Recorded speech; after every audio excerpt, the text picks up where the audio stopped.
Welcome to a gorgeous sunny day in Glasgow along the River Clyde. We're on the east side of Glasgow, focusing on the artistic gymnastics, and what a start we've had over the last few days. But today the individual competitions start. We've got the men's all-round final to come, along with the women's final, 5:55 later on, the individual all-round. But plenty of big names. You may have seen the likes of Luke Whitehouse in the team competition. He's going to be one of the favourites to watch. We'll keep you across everything. Don't forget you can watch anything you like on HBO Max as well. And I am buzzing to be joined. The DJ's distracted me already, but I'm buzzing to be joined by Niall Wilson for the first time. Christian Thomas, we've seen you, but now, I want to get your thoughts. How's your Commonwealth Games been so far? It's been fantastic, thank you. I have been sat in the 360 studio with the incredible team. I must say, the DJ is loud, but it's nice to hear some music, to hear some atmosphere, to have a crowd in front of me. Yeah, it's a pleasure to be here today. I'm buzzing to watch this all-round final. It's going to be fantastic. And I've just learned that you two were Commonwealth Games roommates at a certain point. Unfortunately for Christian. Representing Singapore! Yeah, back in 2014 Glasgow Commonwealth, it was your debut, I guess, as a first-time senior gymnast, and yeah, I had the luxury of sharing a room with Niall for 3 weeks. They put me with the team captain to look after me, basically. Was he messy? Yeah, he's pretty messy. I don't know, I mean, you've just sort of met him and you can already tell that he was kind of messy, so yeah, you can see what I had to put up with for a few weeks. Sorry, Chris. You did well, and you're still friends, so obviously it went well. But today we've got a big day for the men's all-round competition. The likes of Luke Whitehouse, who I mentioned, would you put him as one of your favourites? He was fantastic in the floor the other day in the team competition. Yeah, I mean, the floor's his piece. He's three-time European champion on there, and he had a good competition, carried a couple of falls. Some of the names to look out for, we've got Felix Dolce, Jesse Moore from Australia. He carried a couple of falls and is a little bit lower down the list, but we know he's got the difficulty. And Ruben Ward from Scotland. But I think, look, they're all going to be going out there today, trying to improve on qualification, iron out a few of the mistakes that they made. But I'd love to see Luke on the podium. He trains at Leeds Gymnastics, where I grew up training. I know him very, very well. He works very hard. Yeah, it's his time today. Come on, Luke. We just saw a clip of him on the floor from the other day. He was the highest score in that qualification. How much better could he get? Because it's been interesting listening to you two. You're kind of looking at the names saying, oh, he could do a bit better. That was probably the best he could do. Where do you mark Luke in that situation? You're right. He made a mistake on high bar towards the end, and also he had a couple of sort of scrapes here and there on parallel bars, so there's definitely room for him to elevate his all-around total. We sort of mentioned Felix, he's qualified in first, but for me, I think he has to sort of repeat that level of competition. There's probably not too much more where he can move up. Jesse Moore, again, Niall's just mentioned him. He had a couple of big falls, so I expect him to also be pushing the podium. Other home nations as well, we've obviously got Adam Tobin. He's been a former British champion, so he's pretty consistent as well. So he's going to be pushing. Ruben Ward, we've already mentioned, he's got a fantastic pommel routine. That'll be his second apparatus. If he goes through clean on that, I should imagine that's just going to give him the confidence to keep pushing. Ruben Ward was just brilliant on the pommel. Were you expecting such a big score from him in the team competition? Because it was a 14.55. It was better than the Olympic champion. Absolutely. I mean, pommel horse, I would say, is probably the most competitive apparatus here at these Commonwealth Games. We've got Olympic medalists, we've got international medalists. You can see Ruben's routine here. And I suppose on the pommel horse, what you're looking for is that hip elevation. You can see how high he circles above the leather and above the handles. So if he hits this routine, this is just going to give him the perfect start to this competition. So this will be his second apparatus once he's got the floor out the way. And just to go back to Luke, I love how the teammates were reacting in the background. That was so fun to watch. Just to go back to Luke, he's starting on the floor, Niall. Is that a bonus for him to start and feel confident in his best piece? Yeah, as Christian said, you have your strongest apparatus through the six, and Luke's is obviously floor, so he'll be looking to stick those landings and post a really, really high score to start the competition and build his confidence. But it is interesting when you have it all around, because the like I say, it fluctuates up and down. You know, like for instance, my big apparatus for parallel bars, high bar, they come 5th and 6th. So I might be sort of tinkering around lowering the table and then building up. So yeah, what you're looking rotation after rotation, don't expect that to be the end result. It's all going to come down to the wire on the last piece on high bar. Oh, it's going to be exciting to watch. Predictions early on, are we thinking some home nations medals? I'm definitely predicting home nations medals. In what order? It's going to be tough. I think we've got 6 gymnasts, probably 6 to 7 gymnasts that are going to be really competitive. Most of them starting on the floor apparatus. Jesse, I say, he'll start on pommel horse. Pommel, historically, is a more difficult apparatus to start on. So I'd say he's got arguably a more difficult start. But the other guys, yeah, they're starting on floor. So for them, that's a good opportunity to a bit of release of adrenaline. Try and use that power, try and use that adrenaline to their advantage with the, you know, the additional height in the tumbles. So home nations definitely on the podium. In what colour? Not yet. Maybe ask me halfway through the competition. Okay.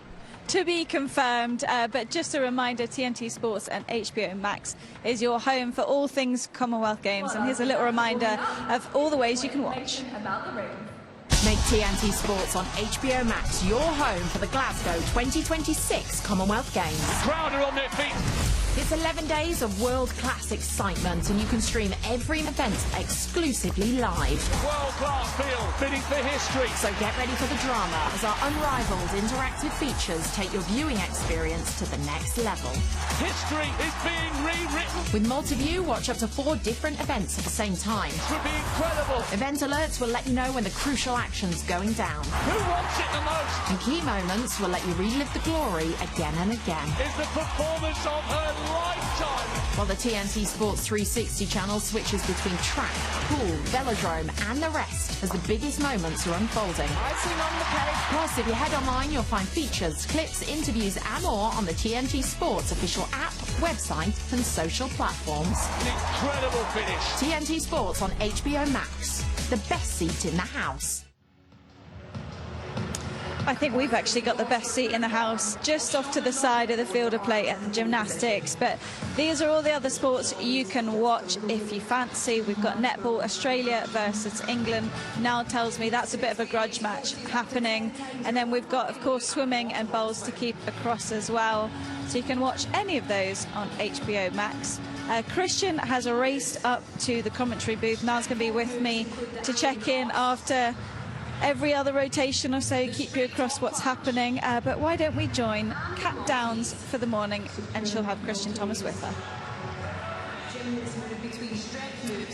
Thank you, Laura. Yes, we are all set to go on day 3. A busy Sunday ahead of blue ribboned events in the gymnastics, the women's all-around final later on. That starts at 6 o'clock this evening, so make sure you tune in for that. But all eyes on the men and the all-around competition here at the Glasgow International Arena for the next 3 hours or so. There's our first competitor waiting to go, William Emmard of Canada.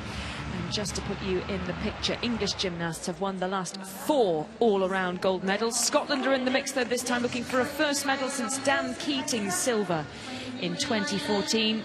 Australia also in with a good chance of taking the gold here. Canada as well, looking for a first all-around men's champion since 1990. And Wales, could there be a first all-around medal for them? We are about to find out. Into the competition we go, and we're starting with William Emmard of Canada, the 26-year-old from Quebec, here on the floor. It's a Commonwealth Games debut for William, but he performed fantastically in the team contest. The team that won the gold, and William was such a consistent performer for them.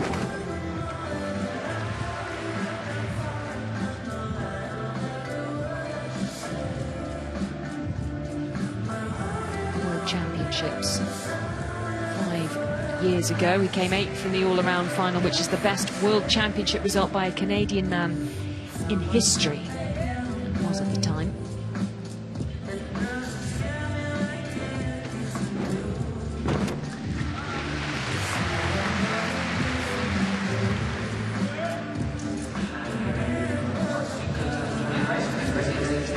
Christian has scampered up the stairs and joined me here. Good work, fast moves. Thank you very much, good to be here. Just in time to watch the final stages of William Emmard's opening floor routine. Hasn't made the individual final on floor, William Emmard, but qualifying for this all-around final in 5th spot.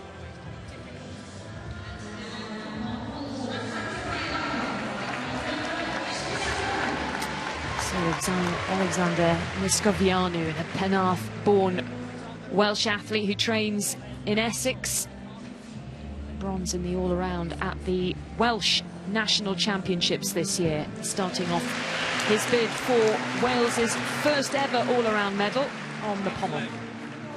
Alex has got a really lovely line on this apparatus.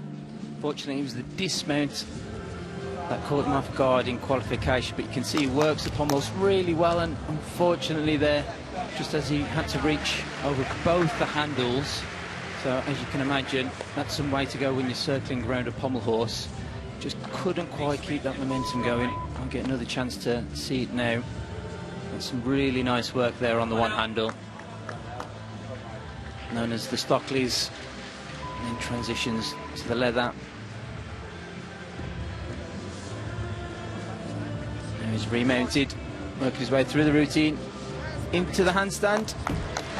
No error on the dismount this time, but fortunately, just a mistake in the middle of the routine. Pommel horse is such a difficult apparatus to start your competition on. It's not one of those apparatus where you can have that release of adrenaline.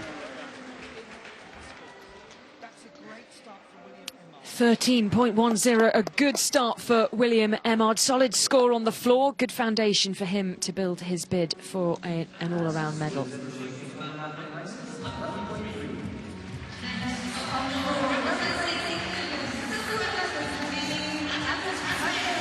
So already announced as a Commonwealth silver medalist, Adam Tobin, winning that silver a couple of days ago with the men's team. And the British title in the all-around a few years ago. That was before his shoulder injury that's been plaguing him for the last 3 years or so. Back to full fitness now. You can see exactly why he needs to make sure rehabilitation within the shoulders is where it needs to be when you're doing a Japanese handstand. Certainly huge amounts of stress going through those shoulders. This is nice tumbling by Adam. Got a really nice rhythm and flow to his routine. Transitioning from one tumble into the next. There's the triple twist. Couple more tumbles to go. Gymnast got 70 seconds to complete the floor routine. And we'll be looking here to finish on a double somersault. That's the requirement. There's a double pike with the stirk landing. It's a strong start by Adam Tobin. Yeah, he looks dialed in, doesn't he, Adam Tobin? There's the Adam Tobin fan club up in the stands. He's going to have plenty of support here. Meanwhile, Alexander Niskovianu with 12.45. Not a bad start, despite the fall. Over to Elliot Vernon. Back-to-back Welshman on the pommel to start off with. Again, similar to Alexander. Got a really nice line on this apparatus. Got a long body. It has to really extend those hips to clear the leather. Works well in the Magyar Shivado elements. That's the forwards and backwards travel. He's up into the dismount. Great start there by Elliot. See his coach in the background, Tom Rawlinson with a fist pump as well. Former Great Britain gymnast. Welsh national champion, roared on by his Welsh teammates up in the stands. They came 6th in the team event and 7th all around at the British Championships for 19-year-old Elliot. Full man, really, of the Welsh squad coming into these games and showing some of his skill here to get started on the pommel.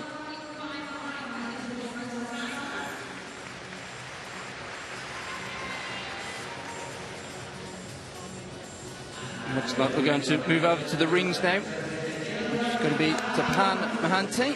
Well, we've had a couple of athletes go already on the rings, but over to 23-year-old all-around national champion for India, Tapan Mahanti.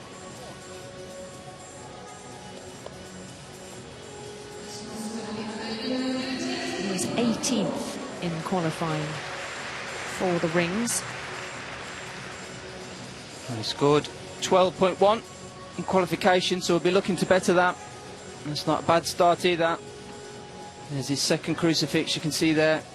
Shoulders in a good position, parallel with the bottom of the rings. That's exactly what the judges are looking for. And on top of that, then making sure that they stay static and hold for a good 2 seconds.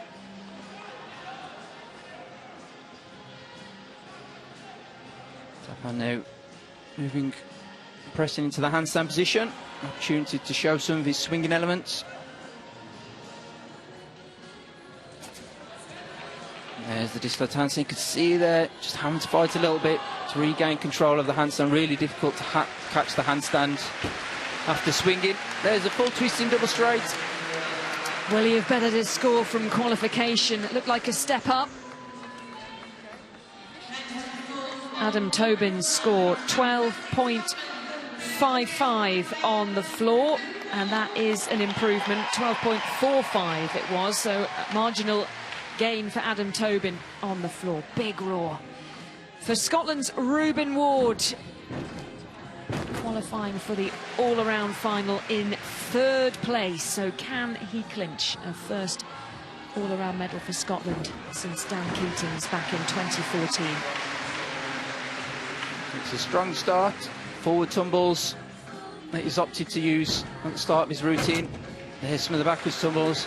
I do just wonder, I think from here, looking on the TV then, it looked like both those heels may have just tipped over the red line, the boundary line, which would mean a deduction. 0.3 for both feet, 0.1 if just the one. He's probably not aware of that just yet, though. That was nice. 2.5 twists backwards, immediately into the straight front somersault. And the double pipe dismount, just a small hop backwards.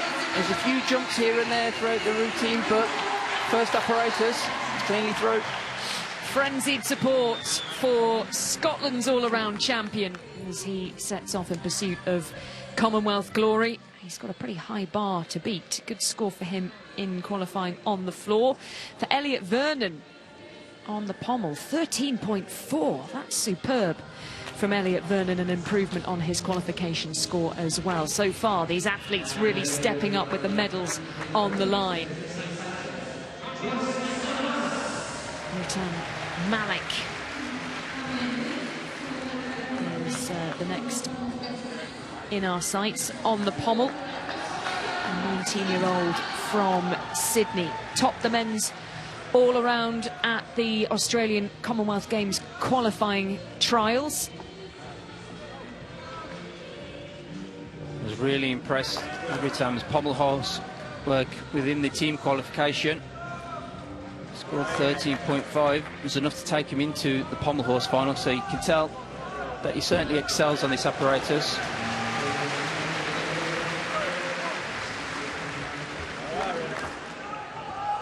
You can see here, moving forwards and backwards. There's Mangash, had to fight a little bit, but he's still going strong into the dismount without the turn. It's going to be reduced difficulty, but he stays on.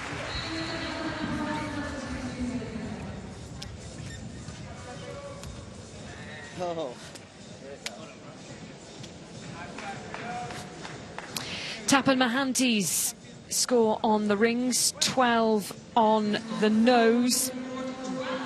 That was just marginally down on his qualification score. And 12.80 for Ruben Ward on the floor. I think he's going to be disappointed with that one. It was 4/10 lower, and that was partly down to those deductions and those penalties. The great Marius Georgiou, a bronze medalist at the last two Commonwealth Games in the all-around. What I like about Marius's work, so it's so clean, aesthetically, really easy gymnastics to watch, and that's because he makes it look effortless at times. Arguably hasn't got quite a level of difficulty across all 6 of apparatus, tends to be more of a specialist on the parallel bars and high bar.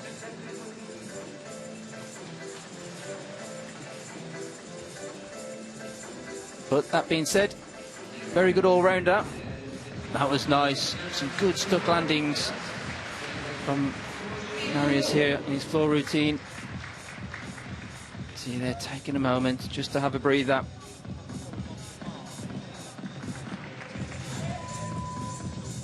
Takes a big breath before the final tumble. There's the double pike. Smallest the hops backwards. There's a clean routine. Chasing an 8th Commonwealth medal here, the great Marius Georgiou of Cyprus. Couldn't lift his team to replicate their bronze medal from 4 years ago. For Ritam Malik, 13.3, slightly down on his pommel horse score from qualifying, but what a performance he managed to pull out then. Jessie Moore produced a captain's performance in the team event. Australia into that bronze medal position. Well, Jessie certainly excels on this apparatus. And I mentioned earlier, pommel horse being quite a difficult apparatus to start on. And you can see there, fortunately the shoulders wasn't in the best position. He has qualified for the pommel horse final. And here you can see there just how difficult it is and how little room there is on the handle for 2 hands at one time. And so those hand placements have to be perfect, and I certainly tip Jessie as a potential medal contender. So not the perfect start that he was hoping for. At the Paris Olympics, he became the first Australian to reach the individual all-around Olympic final since Josh Jeffries in London. A good restart for Jessie Moore, and 11th at the World Championships last year, which was the best ever result for an Australian man. Australia haven't won the Commonwealth gold since Josh Jeffries back in Melbourne in 2006, so 20 years ago. 13.15 for Marius Georgiou on the floor. That is a slight improvement on his qualification point. So Marius Georgiou off to a good start. But here is the man who qualified in top spot overall for this all-around final. Felix Dossi, 24-year-old from Quebec. Well, you can see why he was top qualifier. If that first tumble was anything to go by, very nice work. It's a 2.5 twist backwards immediately into the double front somersault. Both those skills D in difficulty, and then also gains himself a combination bonus as well. He has qualified in 2nd position on the floor on this apparatus. Just behind world silver medalist from England, Luke Whitehouse, so only bested by a world level routine. Lots of height there, double twisting, double back. And in non-gymnastics terms, that means 2 somersaults, 2 twists, and then try and find the landing as well. Here comes the ending, double pike somersault with the big kick out, just the tiniest of hops backwards. So that's exactly the start of his competition Felix would be hoping for. He's one to watch, isn't he, in the horizontal bar, qualified for the final there in top spot, so keep an eye out for that later on. For Jessie Moore, it's 12.5 for the Australian, which is down on his 13.3 in qualifying. Coming off the pommel, Daniel Stoddart, really strong performance through the qualifying, and for Team New Zealand a couple of days ago. Daniel Stoddart managed to impress there. You could see there, pommel horse, It's his weakest, isn't it? not going to be one of his strengths. You could see there just the dismount towards the end. Had to fight it a little bit, and will be a deduction for that. This will be his lowest scoring apparatus, or should be. He just scored a 10 in qualifying, and it's a really short routine, isn't it? But packs as much into it as he can. Absolutely, and probably how the length of the routine probably gives you an idea that perhaps it's not going to be the most difficult, but he'll certainly be glad to get that one out of the way, because sometimes your least favourite apparatus, if you can get that out of the way at the start of the competition, it gives you an opportunity to build on, gives a good platform to move forward. And making his Commonwealth Games debut, much prefers to be up on the rings, so watch out for him when we get to the rings later on. Here's Felix Dolce. Let's see how he got on the floor. 13.45. That is a good couple of tenths of a point below the score that he posted in qualifying. But here is where Luke Whitehouse sets out his bid for Commonwealth glory. The world silver medalist on the floor, starting on his strongest apparatus. He was only a travelling reserve in Birmingham 4 years ago, but now a real contender for a Commonwealth medal. Now that is not what you'd expect to have seen from Luke Whitehouse from the get-go. Unfortunately not. Very first skill on his first apparatus. He's renowned for the triple back, and I was just watching it as he took off. I did think it didn't look as though he quite had the height that he needed, and obviously he felt the same, tried to hold on to that landing a little bit longer, but therefore meant over-rotating slightly and having to roll back. However, his next few tumbles have been excellent and of the standard that we've seen set by Luke Whitehouse in many other international competitions. That's nice, that's a double pike somersault. Luke now having to rely on his experience, because it's not the ideal start that he would have hoped for, particularly on his strongest apparatus. So this will be now a real bit of mental gymnastics for him as well, to see how he can push on for the rest of the competition. Well, unexpected. But that is the pressure of live sport, and Luke Whitehouse with a tumble early on. He is also brilliant on the vaults, qualified for that final in top spot, so he'll be hoping to bring back some of those lost points as he progresses around the apparatus. But we're going to get another look at this opening mistake. We are. You could see there, as he caught the landing, he was in a really deep squat position. That's so hard to then stay on your feet.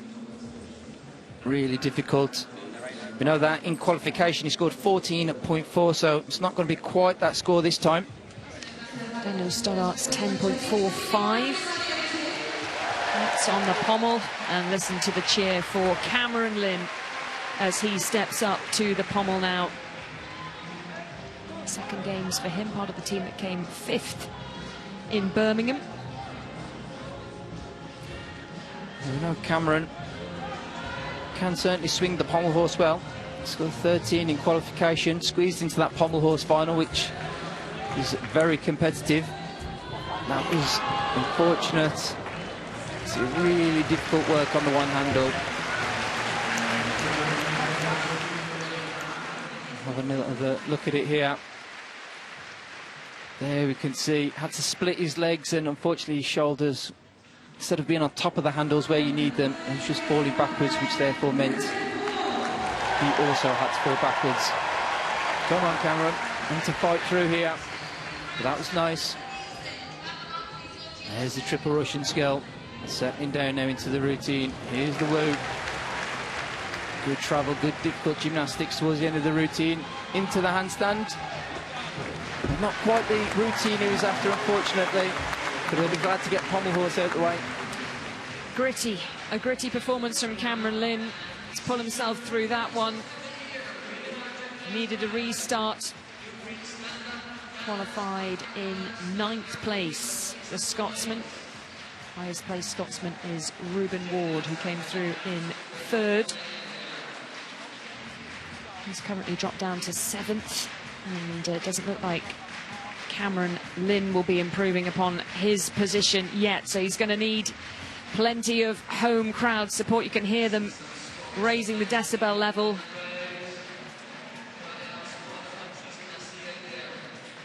Here's Luke Whitehouse, and we can see 12.95, well down on his qualification score on the floor. That uncharacteristic error from the world silver medalist. Well, it's not the start that Luke Whitehouse was hoping for. Laura and Niall, what do you make of that? Yeah, Niall, it was disappointing in the arena, wasn't it? Everyone sort of let out a collective gasp, you included, because that was, yeah, just a tough mistake early on in the routine. I mean, it's first skill of the competition, but let me just tell everyone and put it into context. That is the hardest gymnastic skill across the whole code of points, the triple somersault. No one in the world does that. So he's taking risks, and yeah, it's a shame because it's his strongest piece of apparatus. He'll be disappointed. But look, this competition's a marathon, not a sprint, and they'll have all settled in now. A strong start from some of the other boys on floor. And you can see he's scored higher than a lot of those lads on the floor, even with carrying a mistake. That shows how difficult his routine is. But yeah, it's such a shame. Tough start for Luke.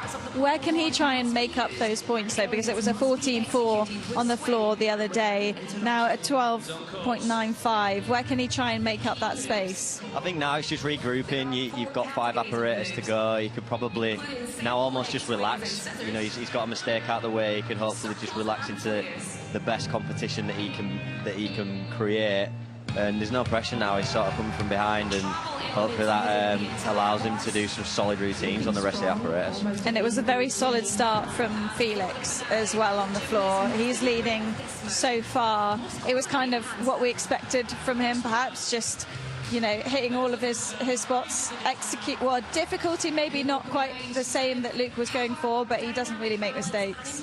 Yeah, he looks so solid, Felix, and he has a difficult routine on all 6 apparatus. So, look, anything can happen in gymnastics. We've seen it over these last couple of days. The pommel horse is next for these boys, and this is a key piece. That they've got like Christian explained earlier, all the adrenaline out. They now need to relax into the competition. Pommel horse is about calmness and swinging nicely. But yeah, good. You saw me jumping up and down and head in my hands when Luke made that mistake. But we're sticking at it, and hopefully can recuperate. And it could be a big rotation for Ruben Ward. So let's see how that goes with Kat and Christian.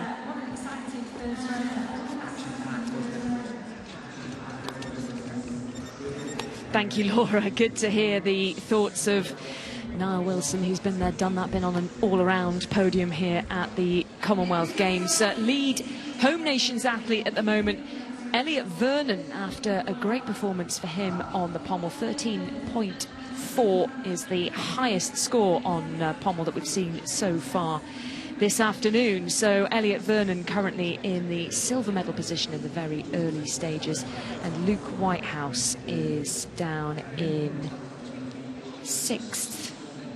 So some work to do to make up that deficit after his disappointment on the floor. But just looking at the next rotation, we're going to have the top qualifiers moving over to the pommel. So from floor to pommel, it's kind of out of the frying pan and into the fire, isn't it, Christian? Absolutely, and interestingly, this probably is Felix's weakest apparatus by some. I mean, in qualification, he did well. He scored 12.75, not strong enough to make a pommel horse final, but it was a good stock routine. And for these all-rounders, they're all going to have slightly stronger apparatus, slightly weaker apparatus. So it's all about how on these weaker apparatus, they can just build a stock routine that's consistent, they can just get through. It's almost sort of not adding too much pressure on themselves on those apparatus, and that's exactly what Felix will be hoping to do on the pommel horse. But we have also got some good level gymnasts on there. We've got Marius Giorgio, he's excellent, the pommel horse. Ruben Ward, he's very, very exceptional on the pommel horse as well. So we have got a strong round coming up on this apparatus. Let's hope that all the gymnasts can hit.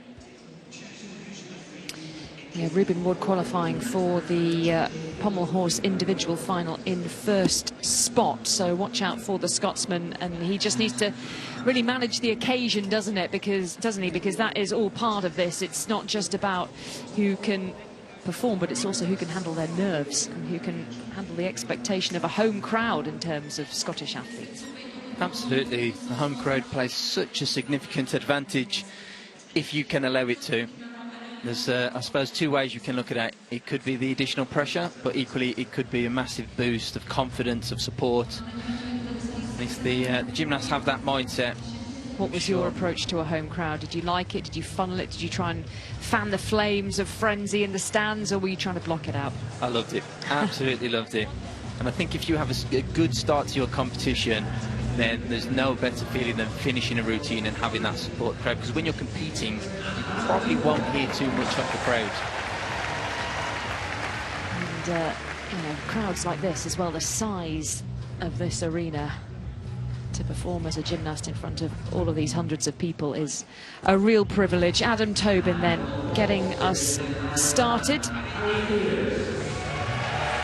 Bottom of the pack of these top 6 qualifiers on the floor, so looking to make up some ground on his competitors here on pommel. Adam is a good, consistent, all-around gymnast. Had to fight a little bit at the start of the routine, and then again there. But he's got through. He'll be happy with that, because there was a few little opportunities there where he had to really dig deep to make sure he stayed on that pommel horse. There was a leg split near the end and then at the start as well. Just a bit of break in terms of the circle and the rhythm. But you could see coaches were happy. Yeah, making the all-around final was his pre-games target, so he's done that. And now could there be more in store for Adam Tobin? Over to Elliot Vernon, 19-year-old Welsh all-around champion, currently in silver medal position after a stunning performance on the pommel horse. This isn't going to be one of his stronger apparatus. Scored 11.7 in qualification. You can see quite a lean gymnast. We've got excellent handstand lines, really pushing out in that handstand position through his shoulders. Same again there. That was nice though. The double pipe dismount. Double pipe dismount. I absolutely love seeing his coach in the background, giving him some as well. And that's the kind of performance that's going to keep him in touch, isn't it? If it's not your strongest apparatus, you need to do the very best that you can on that apparatus with the difficulty that you have. 100%, and that's exactly what he did then. Not as difficult, but did the basics brilliantly. 12.7 on the pommel for Adam Tobin. That's slightly down on his qualification mark. Now over to Scotland's Ruben Ward. This is huge for him on the pommel horse. Top qualifier on this apparatus. Can he pick up big points here again? Well, we know he's capable of the 14.5 and upwards. And also push that difficulty up, should he ever choose to, on the one handle work. Should imagine he'll save that though. Yep, he'll be saving that for the apparatus final. That's just a single Russian on the handles this occasion.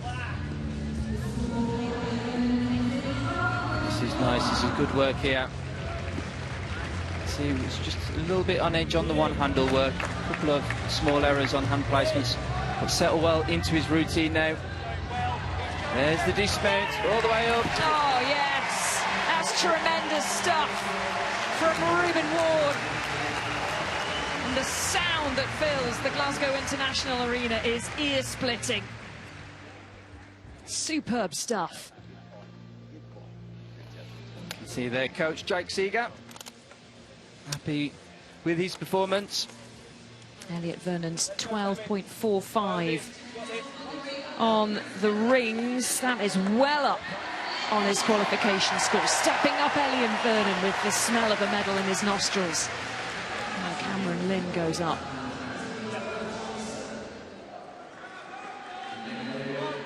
Bit of a sticky start for him coming off the pommel horse for his first piece of apparatus. The looking for a recovery on the rings. Well, team competition, there was a mistake on his dismount, so there's certainly plenty of opportunity to increase his score here. It's been a good start.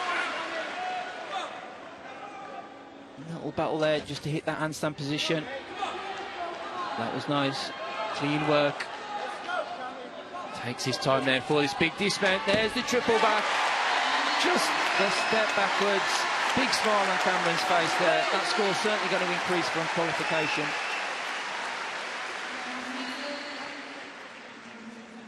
Yeah, big smile on the face of Cameron Lynn. That must have felt very good after a shaky start on the pommel. Let's see the score for Ruben Ward, 14.14. That's slightly down on his exceptional qualification score, but it's enough to put him at the top of the standings after a couple of completed rounds of apparatus in this all-around final. Now, Marius Georgiou, twice a bronze medalist in this event. You can see why. It's pretty nifty on this apparatus. A light frame, good circle, good speed to his routine, slight leg separation. But again, another athlete that's made the pommel horse final. Such a consistent gymnast. Oh, and just as I say that, there was a mistake on the dismount. Nearly lost it there, didn't he? Marius Georgiou. What happened there? Just a kind of softening through the lower back. Fortunately, it wasn't the dismount he was after. He won't get the full difficulty credited for that. So that will be a lower difficulty that he's working from, and then also the deductions for the reasoning for making the mistake. Almost like double jeopardy, unfortunately. Let's have a look at the ring score for Cameron Lynn. 12.65. That is a much better score for Cameron Lynn, and that puts him into 6th at the moment.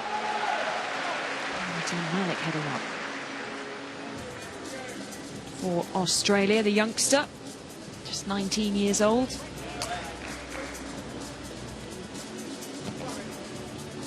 And there with the press to handstand. Again, another gymnast, really good handstand lines.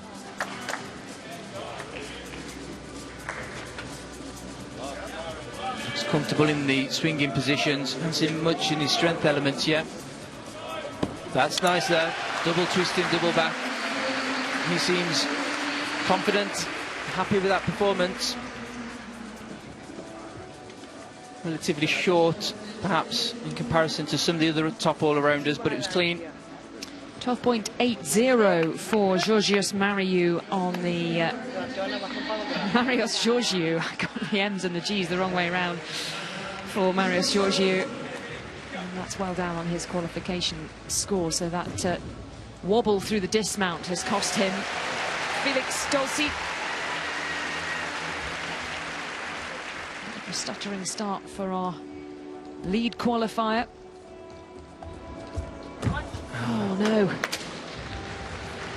I was just about to say that he had to straight away get into a bit of a fight with the pommel horse to stay on, and yeah, there, that's a great camera angle because you can just see how intricate those hand placements need to be when you're putting both your hands in the middle of those handles, and then also trying to maneuver them around the metal and the wood of the handle. So easy to catch your fingers, and unfortunately your shoulders then fall out of place, meaning you fall off the pommel horse.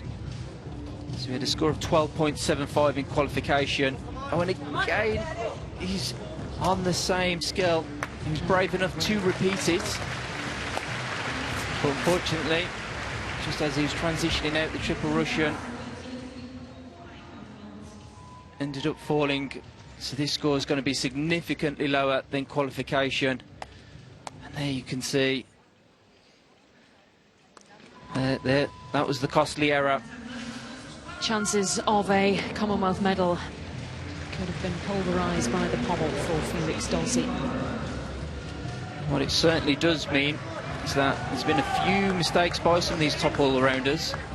Nobody's having the perfect competition yet. Just goes to show what pressure can do.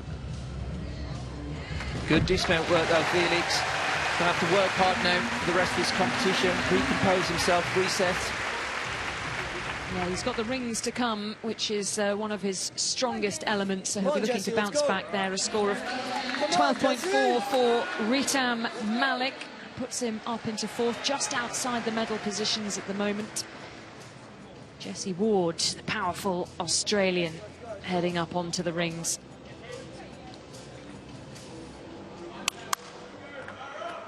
Well, Jessie did squeeze into this rings final in 7th position with a score of 13. That's nice work there, that's the Maltese.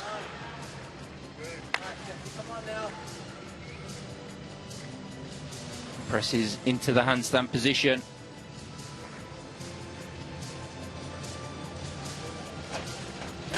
There's the Yamawaki skill. Double front somersault in the tuck position. Likely to see that again in the pike position.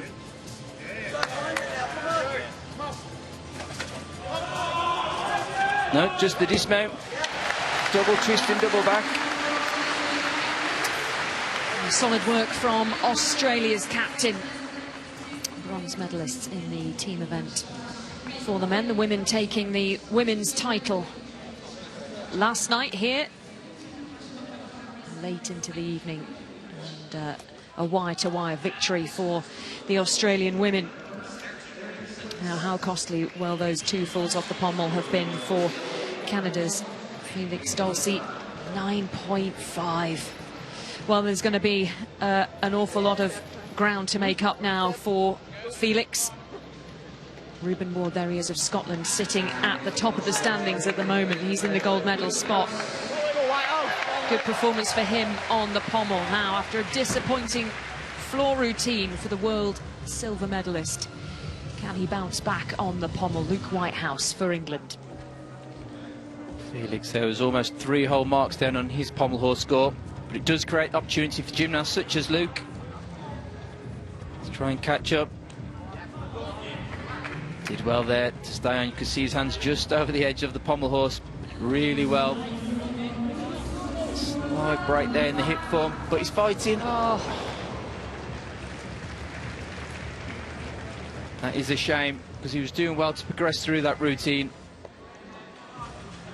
Have another look here.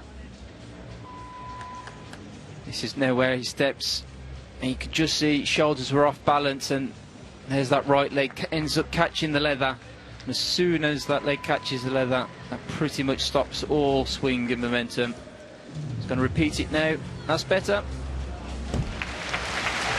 Well, that's back-to-back errors for England's Luke Whitehouse. And with 4 apparatus left, he's going to have to perform almost to perfection. For Jessie Moore, 12.55 on the rings. It's just slightly down on his qualification score.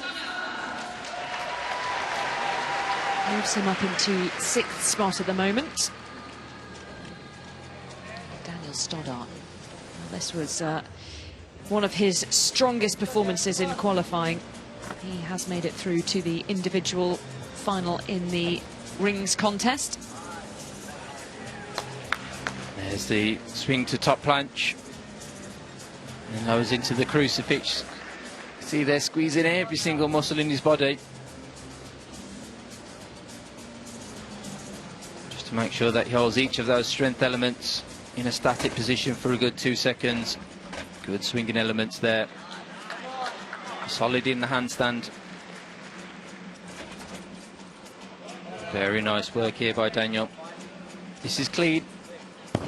Full twist and double back dismount. Easier dismount perhaps than arguably what we've seen on some of the other rings workers, but the rest of his routine was excellent. Not much for the judges to be taken off.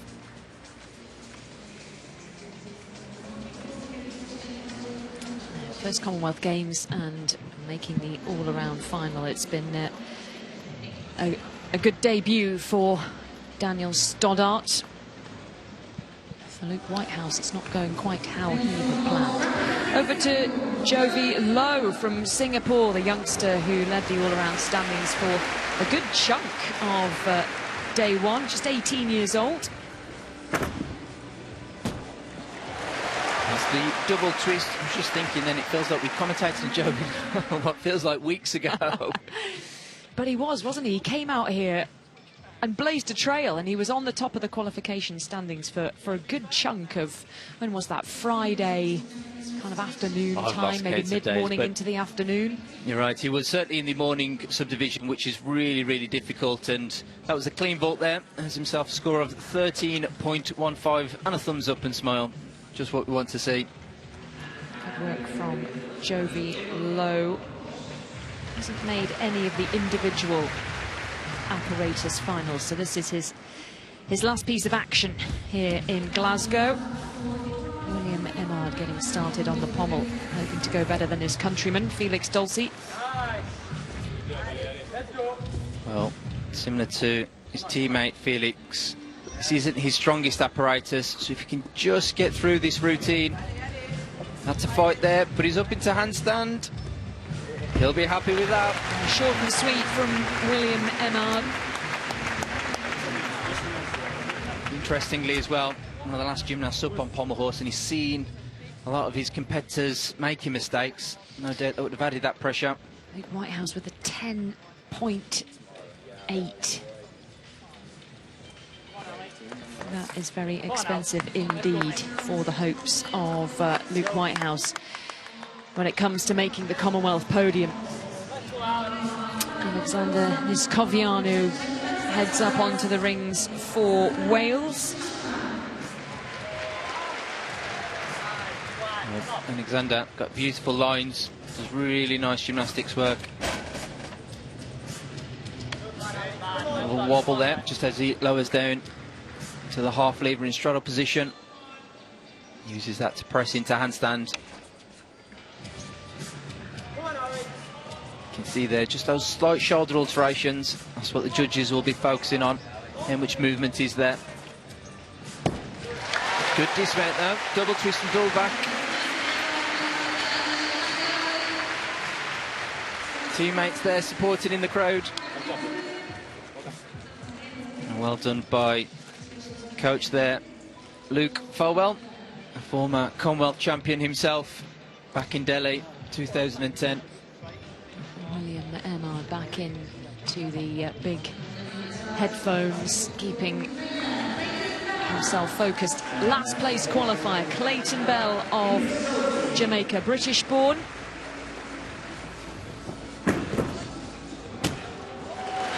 That was nice by Clayton, the double twist. He qualified in 8th position for the vault final, which is over 2 vaults, but only needs to do the 1 vault today. That was clean. The double twist, just a small hop backwards and staying within those tram lines, and has earned himself a score of 13.45, which is a slight increase from his qualification score. Yeah, good job for Clayton Bell. 11.85 on the pommel for William Emard. Not his strongest apparatus, but he has made an improvement on his qualification score, so he's ticking along nicely. Ruben Ward is in gold medal position.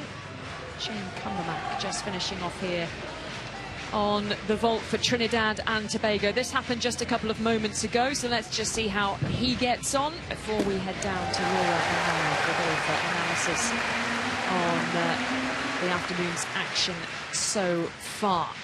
He impressed as well in early qualifying, out in some of those early subdivisions. Very powerful young athlete, and the only representative of Trinidad and Tobago, making it through to the all-around final as well. His score of 13.6. Very useful, moves him up into 8th place. So, time to get down to Laura and to Niall.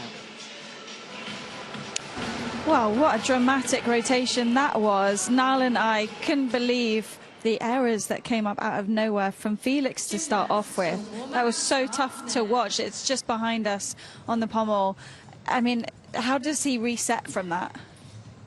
I mean, he's still got 4 apparatus to go, but you're right, it was extremely uncharacteristic from him. And, you know, dare I say it, it's the mistake is that catastrophic that it's competition over, I'm afraid. He's over 3 marks lower in score than he was in qualification.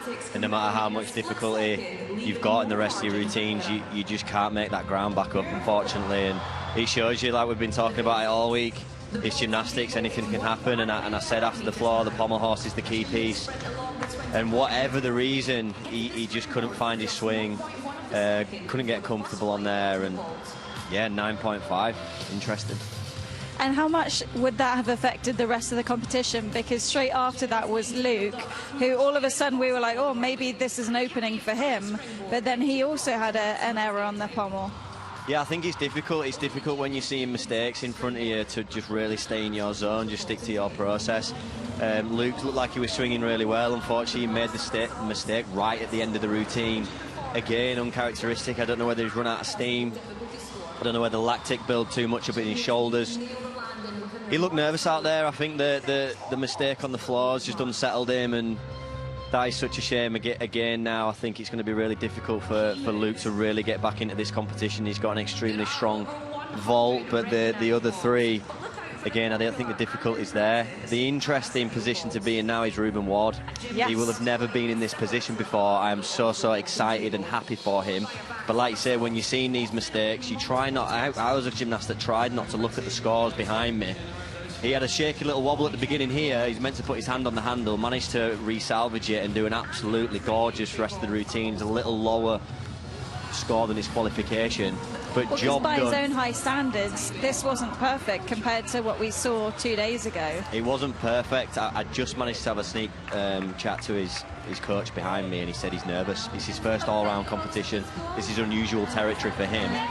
But to finish off the routine the way that he did, that is good enough. That's job done. But now, the interesting thing is he's sitting in first place in his first all-round major competition.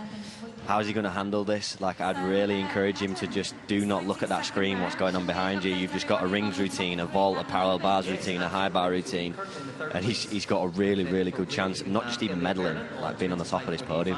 Is he telling himself now, given the mistakes that we've seen from other people, just to play it safe? No, you're doing your job. You cannot control what any other gymnast's doing. I think that's the real key thing in these competitions. You expect everybody to hit. All you can focus on and all you control is your process, and you're not thinking about the result. It's just one routine at a time. Now he's got a rings routine to do, same with the other boys. That's all he should be thinking about once he's finished that. He's got a vault to do, and I think that's in sports in general, but that's the best way to approach these competitions, just process, not result. It's been a real surprise in the last 20 minutes or so, so let's see how Ruben can get on. Niall's going to speak to just about everyone in the event hall here. I've got some friends behind me, as you see. There's a lot of conversations happening, so we've probably got some good goss to update you on as the day goes on. But let's rejoin Kat and Christian. And that just makes the floor of the audience. Just seeing on the screen there, Laura, there's been a difficulty rating change to Luke Wrighthouse's score, so that has just bumped him up slightly. He's moved up to 11.55 for that pommel horse score. I'm not sure that has entirely changed his position in the field. I will just check that and get back to you. He's moved from 14th up to 11th with that slight tweak. So an appeal going in from Team England whilst the athletes were moving round. Now Cameron Lynn, currently in 12th spot behind Luke Whitehouse, and he hits the vault. That was nice by Cameron. Scored 13.65 in qualification. You can see there, trying to get the crowd going behind him. Had a tough start, the pommel horse, but has excelled on the rings, and that's a brilliant vault by him. You can see there, tacks the vault, plants his hand strongly, propels him into the air. Just the tiniest of steps forward. That was a big vault by Cameron. Difficulty score of 4.8. Might see a couple of vaults that are more difficult in this all-around final. And here is our leader, who has separated himself from the field by just under 1 point.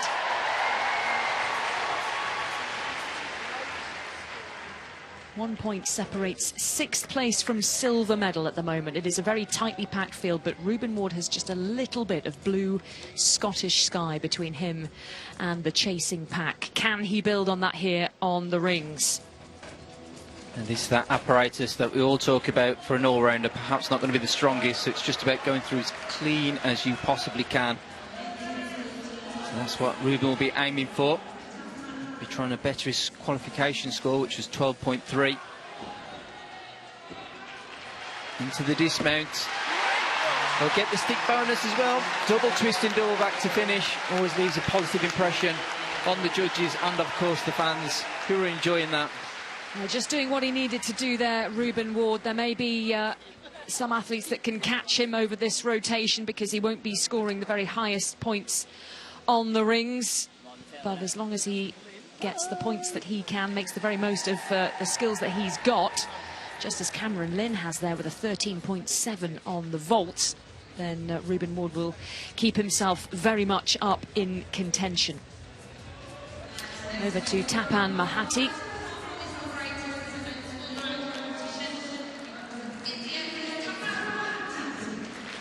Well, you know that Tapan scored 12.7 in qualification. As he mounts the parallel bars, starting there with the upstart. Ninth spot after the first couple of rotations. That was good work there. Above Sarskill immediately into the Moy, travelling the whole length of the parallel bars. Very important, change direction, go back the other way. There's the tip belt.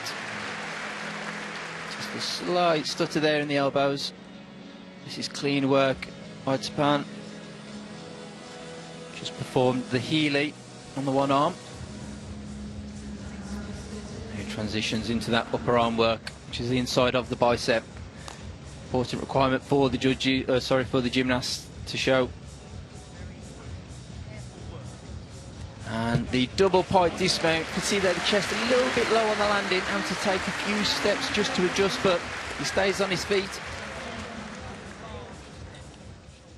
Now Ruben Ward anxiously waiting for his scores. What's he done? 12.25 on the rings. That is there and thereabouts, just slightly down by a couple of hundredths, 500ths of a point on his qualification score. So that's a good job done from Ruben Ward. Should keep him moving forward, keep him up there and thereabouts on the leaderboard. But here is Marios Georgios, who is in hot pursuit of Ruben Ward. A point behind in silver medal position at the moment. The superstar from Cyprus. Well, Marius just had the stutter on the pommel horse. Almost a whole mark lower from his qualification score. But typically, gymnast that quietly, confidently goes about his gymnastics and then explodes once he gets to the parallel bars and high bar. So always has a strong end to his competition. You can see here, just having to battle that handstand into the dismount, double twist and double back. Yeah, squeaks his way through that. The man who came away from Birmingham 2022 with 4 bronze medals in his back pocket. He had a shoulder injury and he wasn't going to compete. But at bronze in the team, the all-around, the parallel bars and the horizontal bar. That's just a taste of his quality and ability. 12.45 on the parallel bars for Tapan Mahati of India.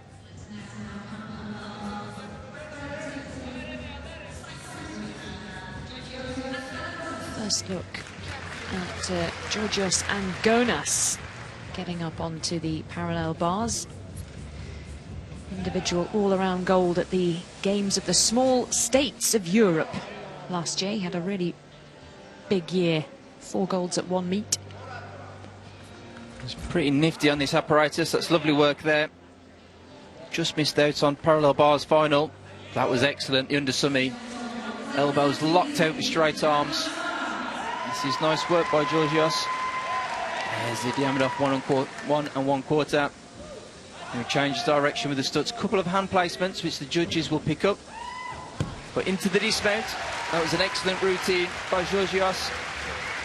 Yeah, helpful points coming the way of the 23-year-old from Limassol. Part of the bronze medal winning team from 2022, but Cyprus falling short of the podium this time around, finishing in 5th behind Scotland.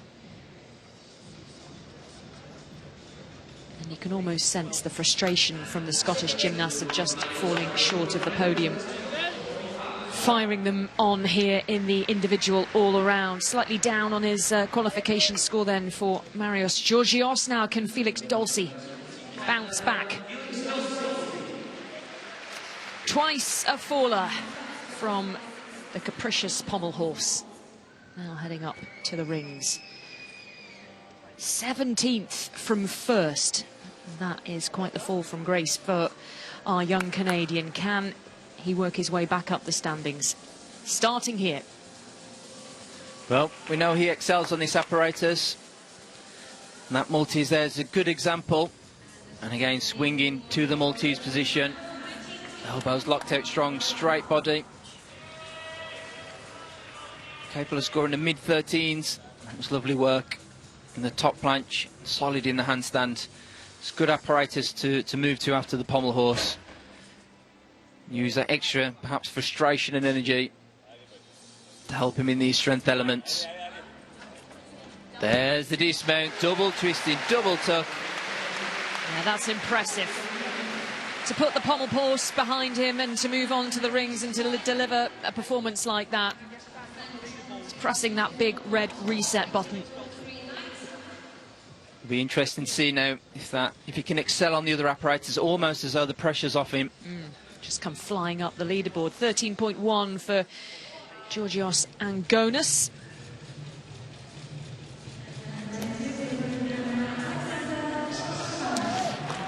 Escobiano for Wales. On the vault. Well, 2.5 twist, difficulty rating of 4.8.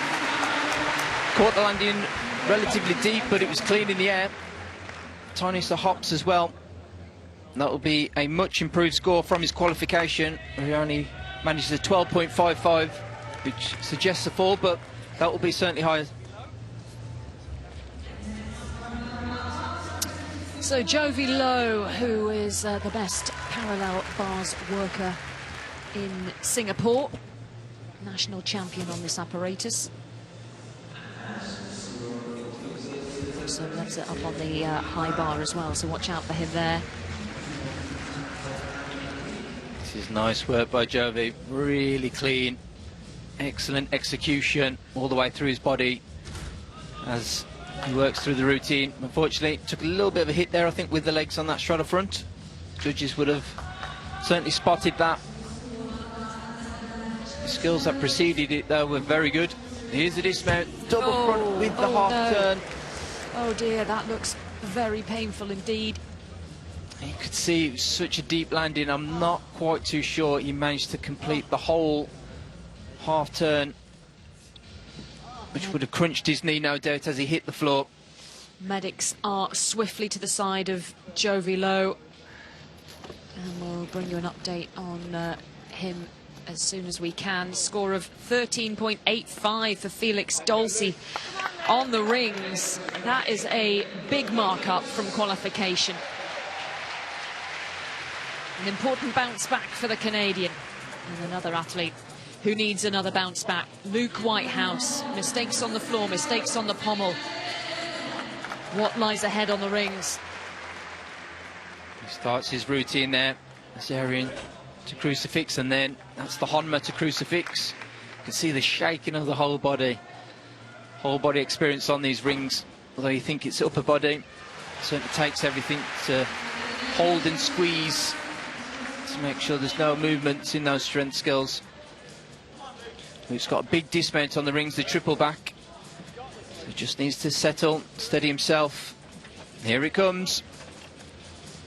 3 somersaults. Not quite too sure if the hands may have just flicked the mat there. I'm going to have a closer look. Perhaps might get a chance to see that again, but he certainly looked a little bit low on the landing. Question marks over all 3 performances so far for Luke Whitehouse, who came into this all-around final with high hopes.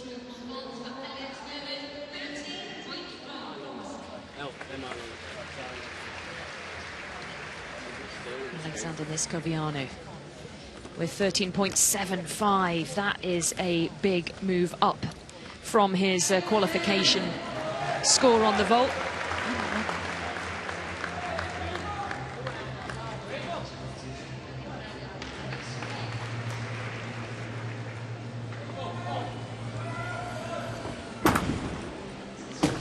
There's Elliot Vernon on the vault there, cleanly through.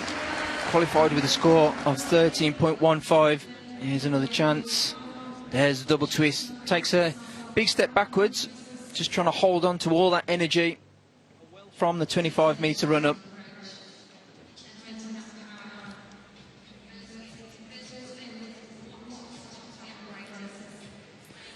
Difficulty score of 4.4.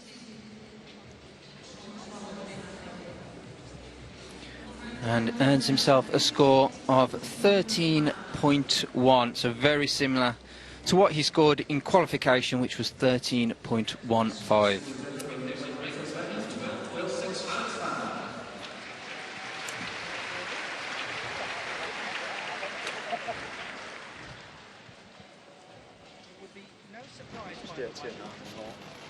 Still awaiting Luke Whitehouse's score.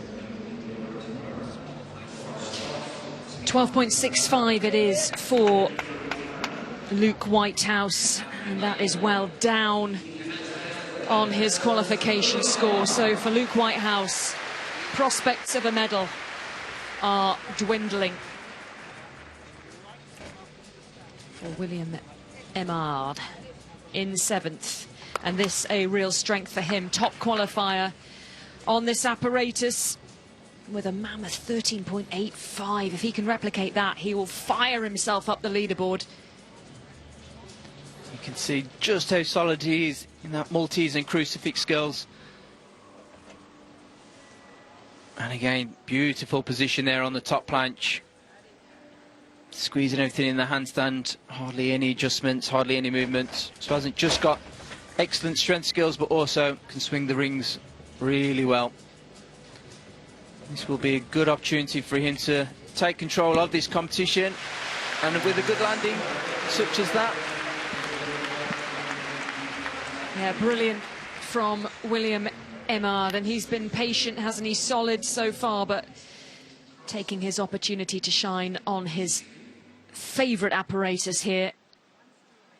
Meanwhile, over on the parallel bars, Jovi Lowe still receiving medical care.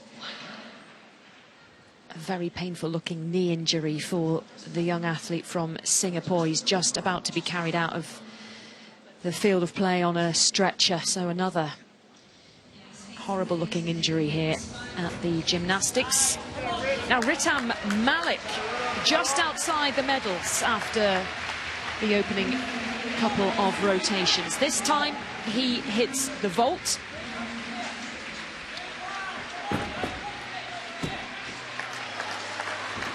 That was a double twist there on his vault, qualified with 13.5. So there'll certainly be more difficult vaults, but Ritam doing a good job of just going through his routines very neatly. Hasn't got the most difficulty in some of the apparatus, but he's certainly a very clean gymnast. Very good, technically well executed gymnastics. Meanwhile for William Emard, 13.75. That is there or thereabouts in comparison, just slightly lower than his qualification score, but it's still a really good mark for Emard, and that will move him up a few places in the all-around standings. Now for Adam Tobin of England in 5th, coming into this rotation.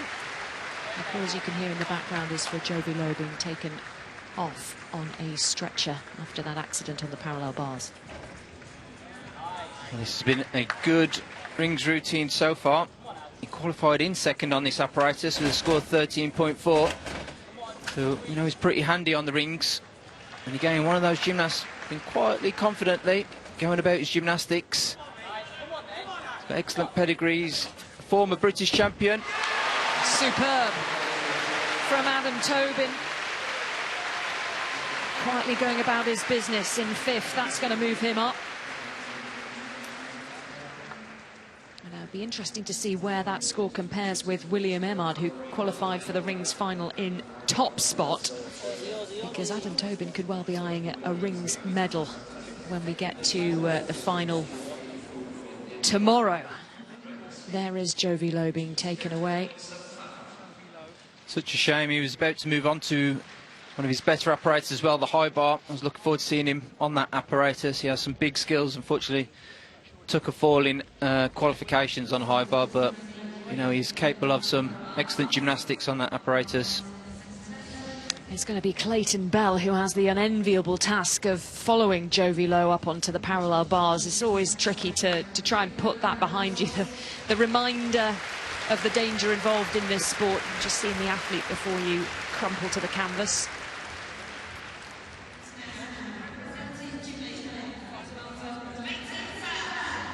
Well, Clayton represents Jamaica, but started his gymnastics at Rugby Gymnastics Club.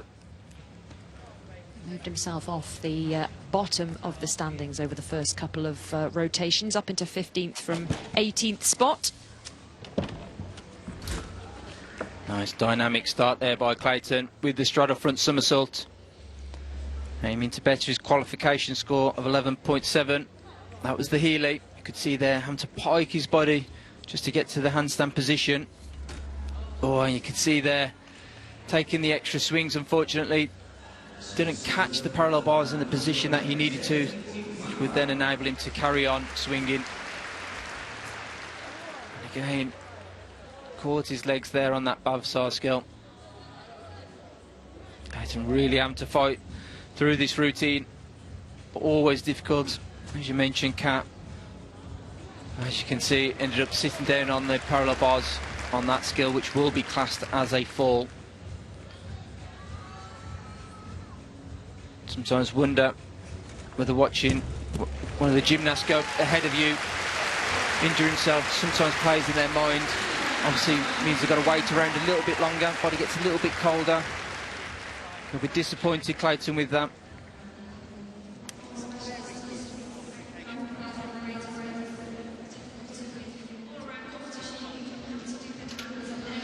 Adam Tobin's score 13.05 on the rings. That is down on his qualification mark of 13.4. So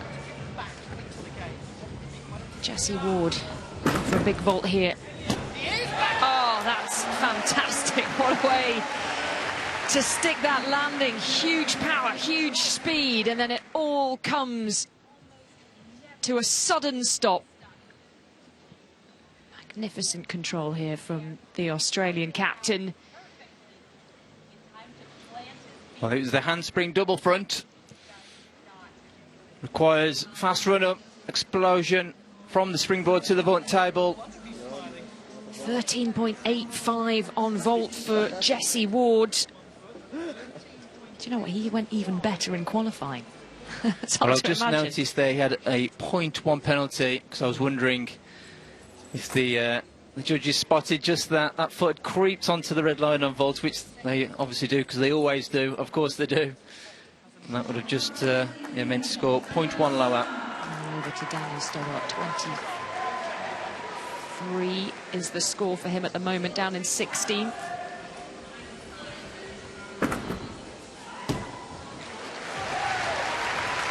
There's a 1.5 twist there from Daniel Stoddart on the vault. A lower level of difficulty for the New Zealander. The first opportunity for him to test himself against a fully international Commonwealth field. Here's Shane Cummermack from Trinidad and Tobago. He's in 8th at the moment. He's worked his way up the standings over the last couple of rotations. Really pleasant gymnast to watch. He's got good execution. You can see the work that he's doing. It's going through cleanly. Form well on the vault. His earlier apparatus with his double twisting Yuchenko. Here comes the dismount. Double pike somersault. Just a small hop backwards.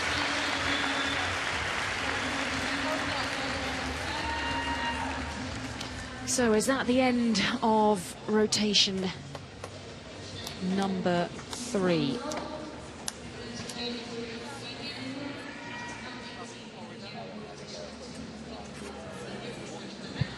.65 for Daniel Stoddart, so I think that might be the last score in.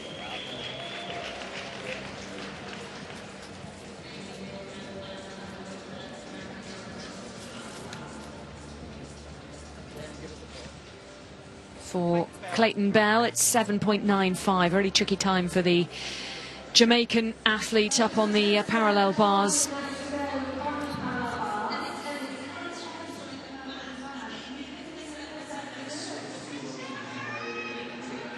And there is Ruben Ward getting ready to move around to the next rotation. He will be heading to the vault. And he is still in the gold medal spot. Only just his advantage has been sliced somewhat after the rings. Not the strongest of apparatus for Ruben, but he did a really good job of delivering and to hold on to the top spot. 12.25 for Shane Cumbermack. Finishing off then is young Harry Ayres, the 20-year-old from the Isle of Man. Brilliant job from this young man to squeeze through to the all-around final. Down at the bottom of the standings at the moment.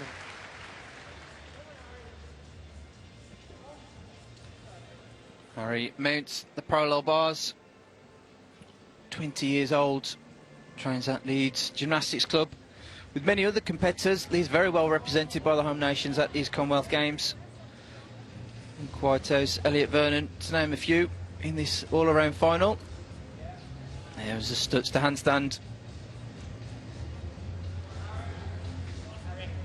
Harry there changing direction with the pirouette.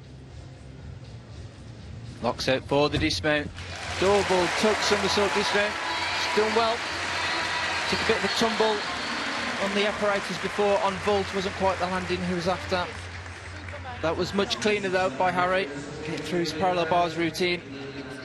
There he goes, Super Manx, as he's known among his fan club, sitting high up in the stands this afternoon, waving their flags and shouting as loudly as they can for the only representative of the Isle of Man here at the Commonwealth Games in the gymnastics.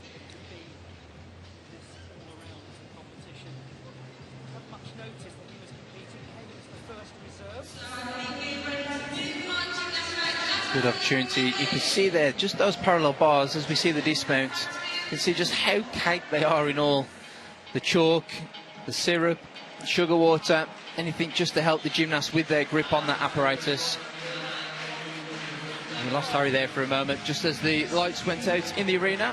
Gymnasts moving through to their 4th apparatus, so we'll pass the halfway stage. Yes, and it is very tight at the top. Just 1/10 separates Ruben Ward in gold medal position from Ritam Malik, the young Australian who's fired himself up the leaderboard with a great performance on the vault. And then 1/10 again separating Ritam Malik in silver from Elliot Vernon, the Welshman, who's in bronze, but just 0.05 of the point ahead of Australia's Jesse Moore. And then William Emard of Canada, a great performance on the rings from him as well. So there are 1, 2, 3, 4, 5, 6, 7 athletes all within a point on the scoreboard. So things are incredibly close. No way to call which way the medals are going to go just yet as we pass the halfway point. What is quite interesting with those scores is typically once all gymnasts get past the vault, so we've just got one more group to vault, we then start to see a little bit more movement. The movement is a little bit more fluid because vault typically scores a little bit higher than some of the other apparatus. So what is quite interesting on that is that Ruben already has that top spot despite not vaulting yet. That is quite interesting. Yeah, omens then good for Ruben Ward with the vault still to come. That is where he will be competing next. We have parallel bars and high bar also in action for the next rotation, number 4 of 6. And at the moment, Ruben Ward best placed by 1/100th of a point to land Scotland's first ever gold medal in the all-around. So plenty to play for as we go into the final stages of this. The women's all-around takes place later on this afternoon. It starts at 6 o'clock, finishing at about 9 in the evening. So the 2 blue ribboned events on this Sunday afternoon for you to enjoy on HBO Max and TNT Sports. What could be quite interesting as well, we know that Felix is chasing the pack again after a big mistake on the pommel horse, but he has qualified for the vault final, and in qualification his second vault, so the vault that didn't contribute to this all-around score, was actually a higher tariff vault. So that tells me, one, it's a relatively new vault and perhaps doesn't quite trust it for the team score the other night, but it does mean he's got the potential for this all-around now that this score only contributes to his individual score. Will he put that vault forward as opposed to his lower tariff vault? A kind of risk-reward, you know, he's on the chase. He's moved himself up from 17th to 14th after the rings and heading over to the vault. Meanwhile, Ruben Ward, vault wasn't the best for him in qualification. He was 25th, so nowhere near the individual final.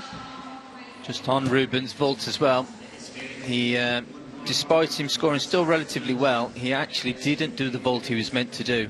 I didn't catch it in qualification, but I did see his coach, and he said his hand slipped on the vault, and therefore he didn't do the triple twist, which he usually does perform. He just did the double twist. Aha, so again, there's more to come from Ruben Ward. Absolutely. Well, this is going to be a very interesting watch indeed. It is a fascinating battle amongst these top athletes. Jesse Moore, there he is, the Australian captain, currently in 4th spot, pushing up behind Vernon Elliott of Wales, who's in bronze. Ritam Malek in silver medal position at the moment. Ruben Ward at the top, but only just. It is incredibly tight. Less than a point separating Alexander Niskovianu, who is in 9th spot, and Ruben Ward, who is in gold medal position. So the pressure is high. Can't afford to blink here, Ruben Ward. Well, we know Ruben will be last up on vault in this rotation. Marius Giorgio will be starting the rotation on vault. Oh, that looked good in the warm-up. See, coach looks happy, Jake Seeger. Trains out of Manchester. Former gymnast himself, the coach, Jake.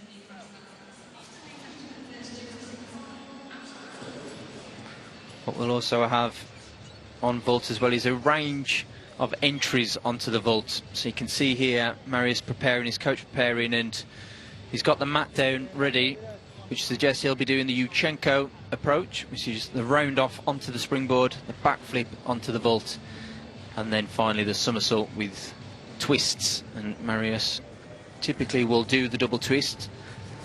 We then have the handspring approach, and then finally the Sukahara approach, which is more of a round-off approach onto the vault.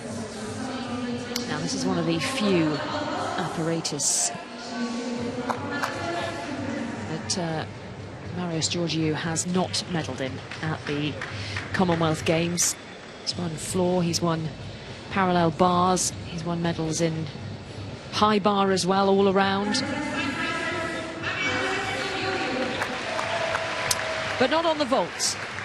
In 6th. And as I say, 6th place puts you just a few tenths, a few hundredths off the medals. Well, he stuck the vault in qualification, hoping for the same again, but just a couple of tiny steps back. But it was clean. Something in his eye, perhaps. There's so much dust out there, isn't there? I'm not surprised, gymnasts. They chalked the hands up prior to the vault and then That chalk bounces off the vault and maybe caught his eye. But good block off the top there. A good extension through his shoulders. That allowed him the height and the flight to fit in 2 twists. A good landing. Now, Georgios Angonis in 10th. Just a point or so off the podium. Georgios scored 11.9 in qualification. Looks quite tall gymnast from here. Performing the squat full element and the squat half. Here's the release. A straight catch, if you could see there, had to adjust in the air, bend his arms as he caught.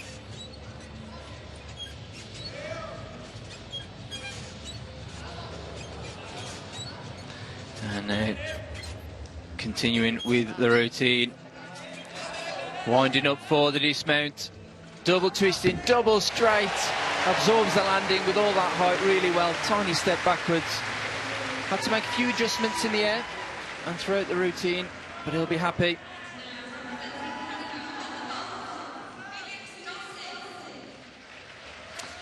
Ritam Malik is preparing to step up onto the parallel bars. The young Australian, just 19 years old, finds himself in the silver medal position.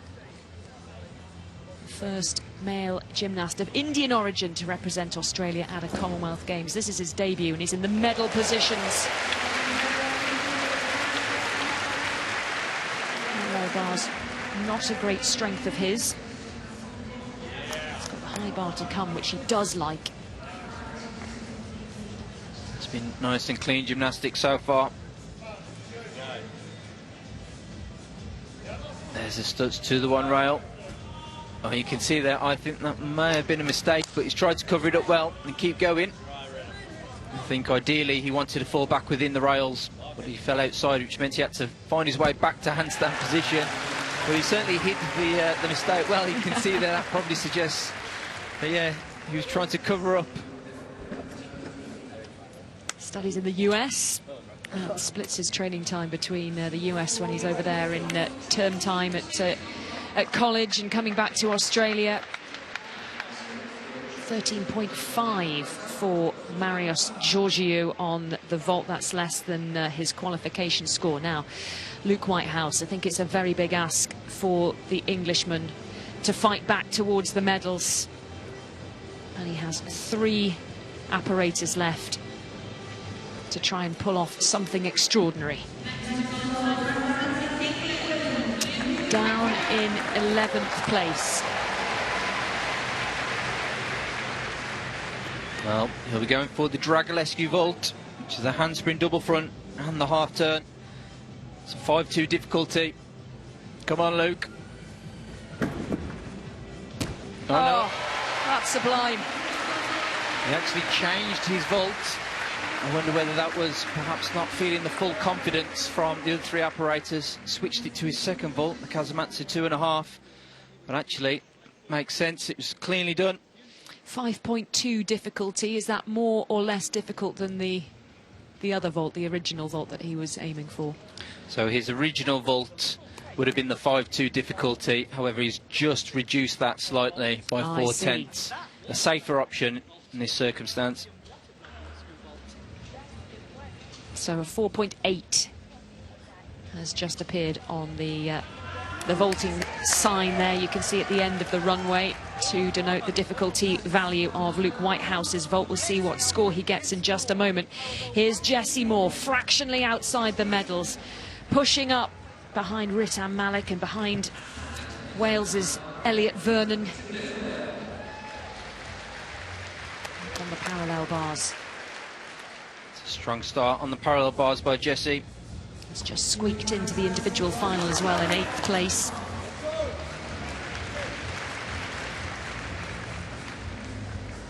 Here comes the Honma skill. Front somersault from the upper arm position. Scored 13.5 in qualification. This looks just as good, if not better. He's got to keep going now towards the back end of this routine. He's squeezing the body in that handstand position. Here's the dismount. double front dismount, holds onto it. Under rotating a little bit, but did well to stay on his feet. Could have been even better than it looked on the bars. Just that big step away of the save of the dismount. Luke Whitehouse with a score of 14 on the nose. That 4.8 difficulty vault for Luke. And qualifying in top spot for the vault final. It's marginally down on that score. Was he hoping for better, do you think, Christian? I think, considering the vault that he did, that is still a good score. William Emard in 5th place at the moment. And another good performance from this man. He's a model of consistency, the Canadian. Lurking just outside the medals at the moment. He looks solid, that's for certain. Similar vault to what Luke just performed, the 2.5 twist. So we know that Luke scored 14 on the nose, so it'll be interesting to compare Williams' vault.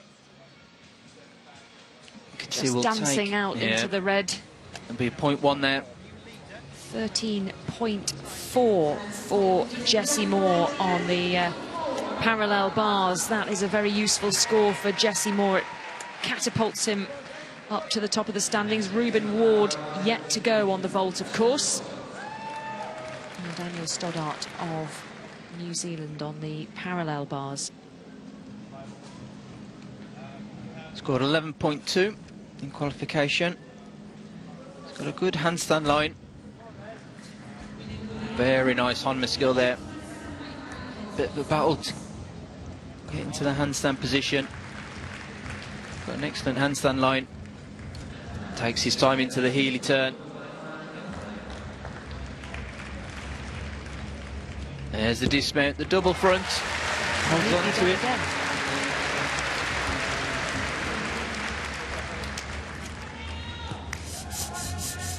The gymnast just builds momentum throughout his competition.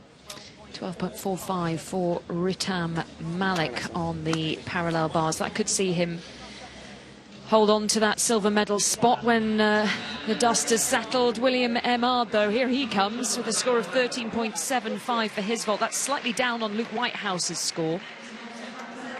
Could be enough to see him move up the leaderboard and above Ritam Malik. Adam Tobin in 6th, just outside the medals. Yeah! Oh, yes, solid stuff from Adam Tobin. Just quietly going about his business. Looking dangerous is Adam Tobin. Keep an eye on this young man. He is. I said right at the start that he hasn't particularly got a weak piece. Pretty solid on all 6 apparatus, and he's doing a really good job just staying out the way, going about his gymnastics and letting his gymnastics do the talking. And the stuck vault landing certainly going to do him no harm as he moves on to parallel bars and high bars next to apparatus, which are certainly 2 of his stronger apparatus. 4.8 difficulty on that vault for Adam Tobin. Could be some big points coming there. Managed to stick the landing, keep it inside the landing zone as well. And in 6th spot, as I've mentioned multiple times, that means you are just a fraction. Just a couple of hundredths outside the medals. 12.2 for Daniel Stoddart. And now for Alex Vescoviano of Wales.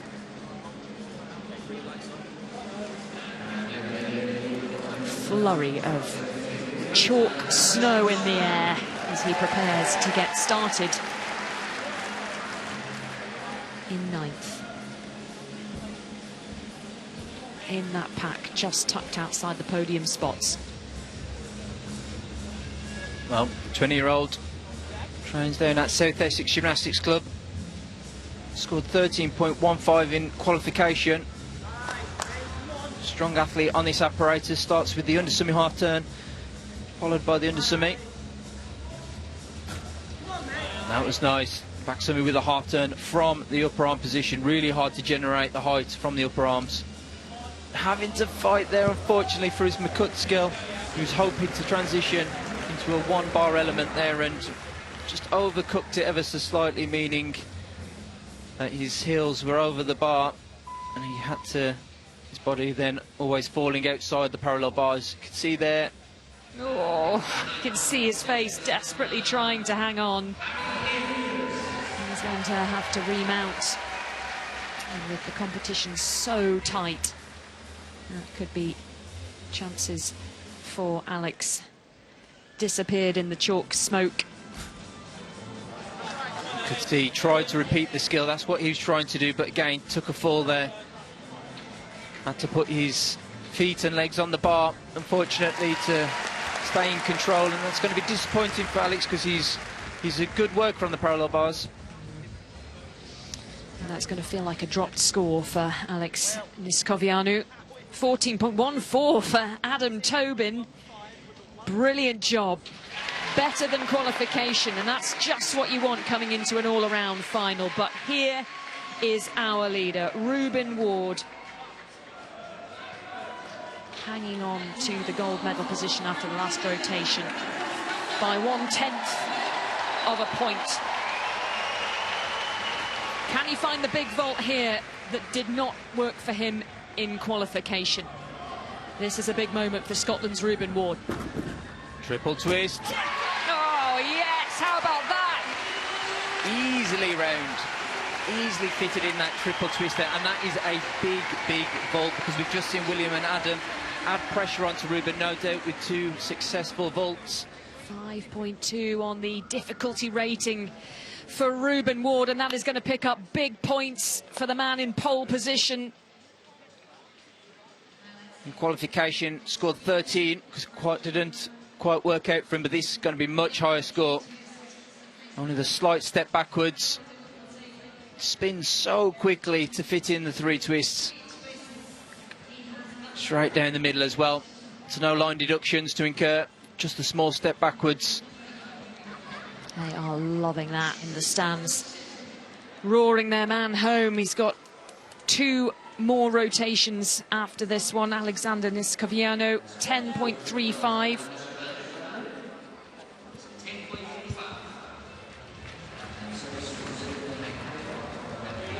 And now over to Elliot Vernon. Still in the bronze medal position. Elliot has qualified for the parallel bars. He scored 13.65. So we know he's a strong worker on this apparatus. Starts the routine with the Honma skill. And he starts this rotation just 0.05 of a point ahead of Australia's Jessie Moore, who has performed really well. He's just done really well, Elliot, there, to stay on those parallel bars. He must have squeezed every single muscle in his body not to fall off there.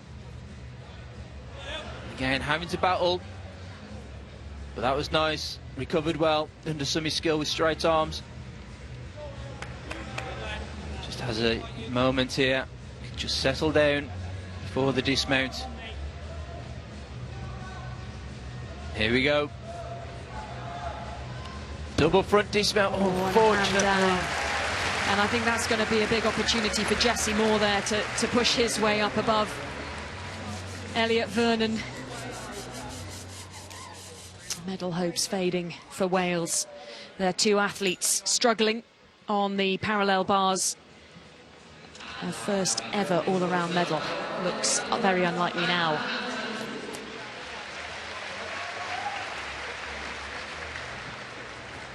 So our next gymnast up on the high bar, Tapan Mahanti. And this is apparatus that he loves. He's a specialist on the high bar. All-around national champion for India. See here, winding up for his release element. There's the straddle Katchev.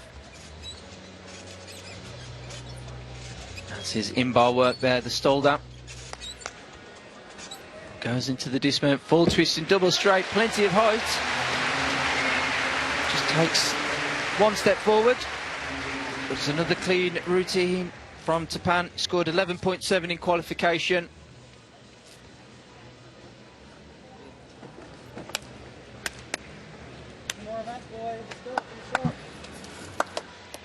There's Ruben Ward. Superb vault. cool as the blue ice drink he has there. Score of 14.05. It's going to be enough to keep him at the top of the standings. Just ticking them off now, Ruben Ward. A couple more to go. Well, Ruben's score there, 1 mark higher in qualification, and that certainly helps him to build a healthy lead. Now Felix Dolce, can he move his way back up the leaderboard after his pommel horse disaster? Oh, it's massive. Massive from Felix Dolce, and that could move him back up. That'll be very helpful. Chances of a medal perhaps disappeared on the pommel, but he has come out all guns blazing on the vault.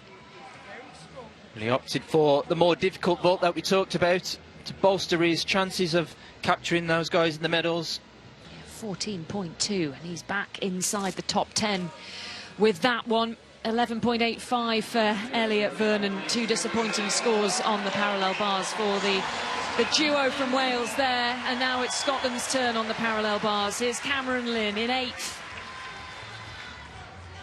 Chances of a couple of Scottish medals in the all-around here. Ruben Ward leads the way.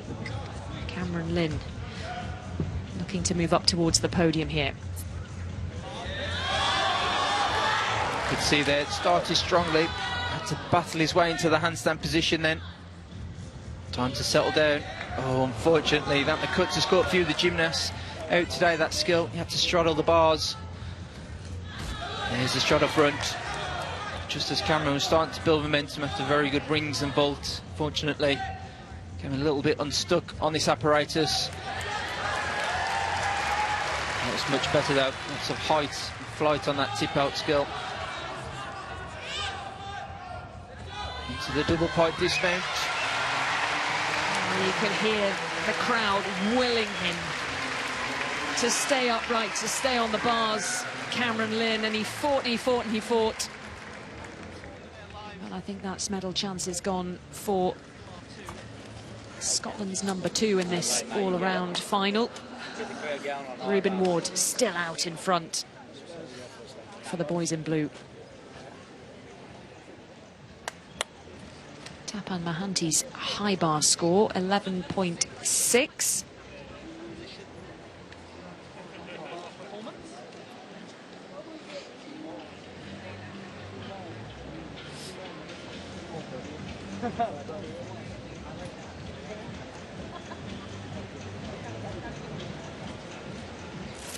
And we're going to close out this rotation once again with Chain Cumbermack, who's in 11th, up onto the high bar for the gymnast from Trinidad and Tobago. 12.05 on this in qualification, just missing the individual final. See here, looks like he's about to wind up for his release element. There's a straight catcher, very nice work. So much height, elevation on that skill. Repeats it now in the straddle position. Safely through. There's the turn, known as the quast, the hop full turn. Just the dismount to go. Triple back somersault. Tiniest of hops on the landing pad. So much height on that triple back somersault. Really difficult to catch the landing, but that was a brilliant high bar routine there by Shane. We're looking to beat that 12.05 qualification score. And that was the quast skill that we talked about, the hop full turn.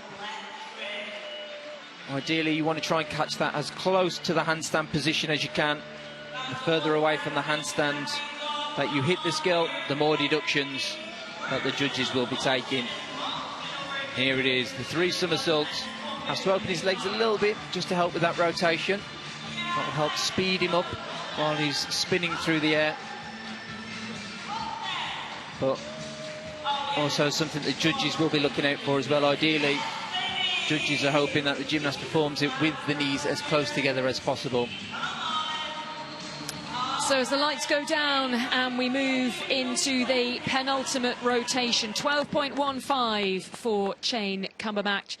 And as it stands, Ruben Ward in gold. William Emard of Canada has moved up into the silver medal position. And England's Adam Tobin in bronze, just ahead by 1/10 of Australia's Jessie Moore. It is on a knife edge, Laura. Oh, I'm nervous. Niall's nervous. He can't stop pacing back and forth. I want to start with Ruben because we've got 2 rotations to go. He's still in such a good position here, but this is when you'd start to feel it if you are going to get nervous. Yeah, I mean, this is really when the competition starts. As long as you've done your job up until this point, which he has, he's done incredibly well. That vault that he did was an upgrade from qualification. He only did the double twist. That's the triple twist. You can see the emotion of his coach, Jake. He knows where it's at. He knows where he's at. He's staying calm and collected. He's got a job still to do. I feel like he's doing a good job of keeping himself in check, but still using the crowd as well. Definitely, I like it. Like I say, it's uncharted territory. He gains the energy from the crowd, but I think from what I can see, he don't want to let that emotion erupt until he's finished on the high bar. Like, he's still got a parallel bars routine and a high bar, and a lot can happen, and a lot can happen in these 2 rotations. Adam Tobin as well, I don't know if we're going to see the pictures of his vault, but a stuck landing, that was an incredible vault. It's so hard to stick a vault dead. He'll get a 10th bonus for this. Honestly, the best feeling in the world, sticking a vault, sticking any landing, but specifically the vault. He was fired up afterwards. Do you know in the moment whether you've nailed it? Yeah, well, yeah, look, I mean, you know when your feet are glued to the ground, it's almost a little bit of a shock on the vault. You repeat it every day in training, and I'd say you maybe stick 1 out of 50. So he's in such a good position going into the last 2 apparatus, which are very strong apparatus for him. Hey up. Hello. Yeah, that puts him in 3rd. Absolutely. And then in 2nd at the moment is William Emard, who has just quietly worked through the day. If you can focus on the scores right now. Williams, he's a strong all-round gymnast. He's obviously nowhere near the difficulty as his teammate Felix, who, by the way, he's doing some incredible routines today, but in a strong position. I'd say P-bars and high bar are not his strongest apparatus. There you go, another stuck vault. The whole of that top group, they stepped up on the vault, which is fantastic to see. Well, Felix Dolce is actually clawing his way back a little bit here. But it's probably not going to be enough. I said after the pommel loss, he's doing really well. It would be a miracle. It would be a miracle for him to top the podium. But we've seen him carry falls. The other competitors are going to have to carry falls for him to claw his way back in. But it's nail-biting stuff, and in my favourite 2 apparatus are the parallel bars and the high bar. 2 rotations left. It's one of the most exciting competitions I've seen. Who is the person to look out for on the next rotation? Well, I think Ruben and Adam Tobin, the home nations, they've got to do the job here. Like, they've put themselves in contention, not just for a medal, to win this. And it seriously is anyone's game. There's no one really going to pull away. Jessie Moore could be a little bit of a dark horse. Yeah, sitting in 4th right now. Yeah, and I know that these 2 apparatus are strong for him. As he gets round to the end, like I say, we're waiting to see like the difference in difficulty that these gymnasts are going to put out. I honestly couldn't call it, Laura. I couldn't either. I mean, it's changed so much throughout the day. The crowd's definitely going to get loud, though, if they feel like Ruben's in with a chance here. The scores have been updating on the big screens. I'm going to run away from that mascot because mascots actually freak me out. I think it's not my favourite thing. So, Kat, I'll leave it in your capable hands. Stay safe, Laura. Stay safe. It's dangerous out there. There is a unicorn on the loose, and everything has quietened down here. You can sense the tension. Niall and Laura doing such a great job there of giving us a picture of where we are heading into this penultimate rotation for Ruben Ward of Scotland. All that stands between him and a first ever all-around gold medal for Scotland is a performance on the parallel bars and then a performance on the high bar. Now here's the man who is chasing the medals, Jessie Moore, just over a 10th behind England's Adam Tobin in the bronze medal position. 2 good performances from Jessie will really put the pressure on those in the medal positions. Well, Jessie's excellent on this apparatus. He did fall in qualification on one of his skills. That's a super start there, the combinations. Straddle, Kachev into a ginga. There's a straight Kachev, that's what he fell on in qualification, safely through. Lovely work by Jessie on this apparatus. It's very comfortable, that one on this, on the high bar. Just the dismount. Double twisting, double straight with the stuck landing. Oh, it's Game sensational. on. Game on, as you say, Christian. They are stepping up, these top contenders now, as we stretch for the finish line here at the Glasgow International Arena. It's all to play for. They all know that they are within touching distance of the Commonwealth podium. The question is, who blinks first? Now Felix Dolce, who's done a fantastic job of working his way back up the leaderboard. Now inside the top 10 after 2 falls on the pommel, saw him plunge down the standings. He couldn't complete the most sensational of comebacks, could he? Well, he has qualified for the parallel bars final in 6th position. So we know he's pretty handy on this apparatus. Qualified with score 13.55. That's lovely work there. The under-semi skill locked those elbows out. Beautiful work there. The long swing double back. Not too many gymnasts performing that skill. So much height there on the straddle front. Really elevated himself above the parallel bars. This has been excellent so far from Felix. Just the dismount to go. There's the double front with the half turn and another stuck landing. Well, it's going to be a big ask for Felix Dolce. Such a long way to make up ground on the rest of the field, but at the moment he is just 1.5 points off the medals.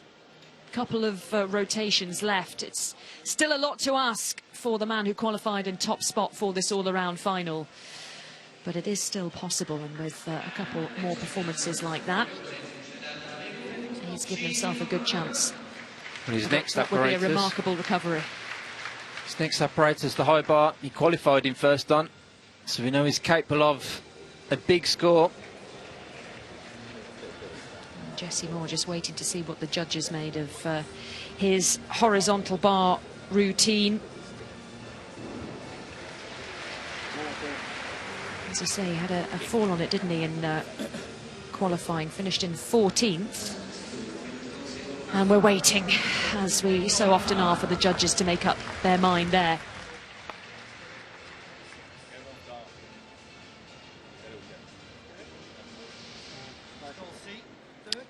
Blood on the hands of Felix Dolce. 13.95 on the parallel bars.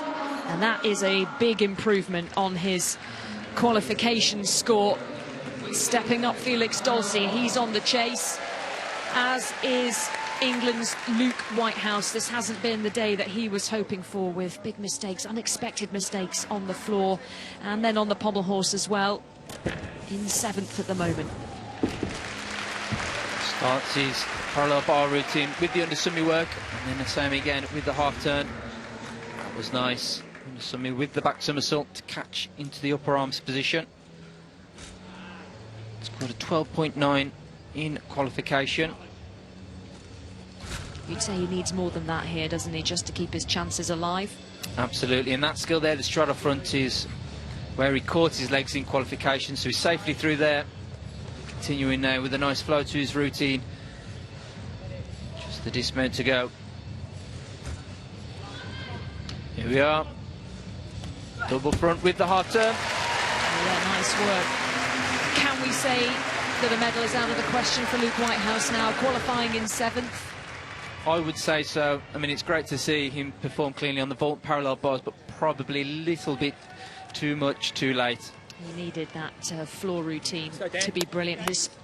His strength and the apparatus on which he's won a world medal. Good score for Jessie Moore will keep him up there just outside the medals in fourth coming into this rotation. And he has one more to go. Looking very dangerous indeed. Daniel Stoddart on the high bar. Daniel scored 12.5 in qualification. Beautiful Kovacs.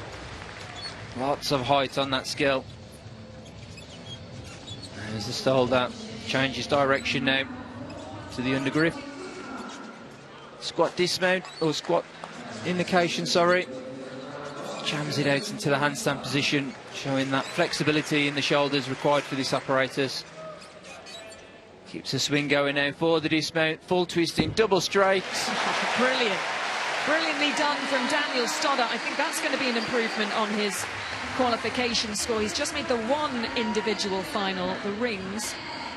Oh no, he was just outside the spots there in the rings, wasn't he? Just in ninth, so no individual finals apart from this all-around for Daniel Stoddart. And 13.2 for Luke Whitehouse on the parallel bars. Big improvement from qualification, but he's left himself too much to do, we'd say, to make it onto the Commonwealth podium this time. William Emard, though, has been going along very nicely, pushing his way into silver medal position at the moment. Big pressure then on this parallel bars routine for the Canadian. It's a score of 13.65 in qualification. He's in the final. And he really does just look a solid gymnast in everything he does. So neat, so tidy. Everything's just perfectly polished. Slight pause there. That's the Honma. Smallest of stutters. Recovers well though into the Healy. There's the straddle front. In that upper arm position. Change of direction now.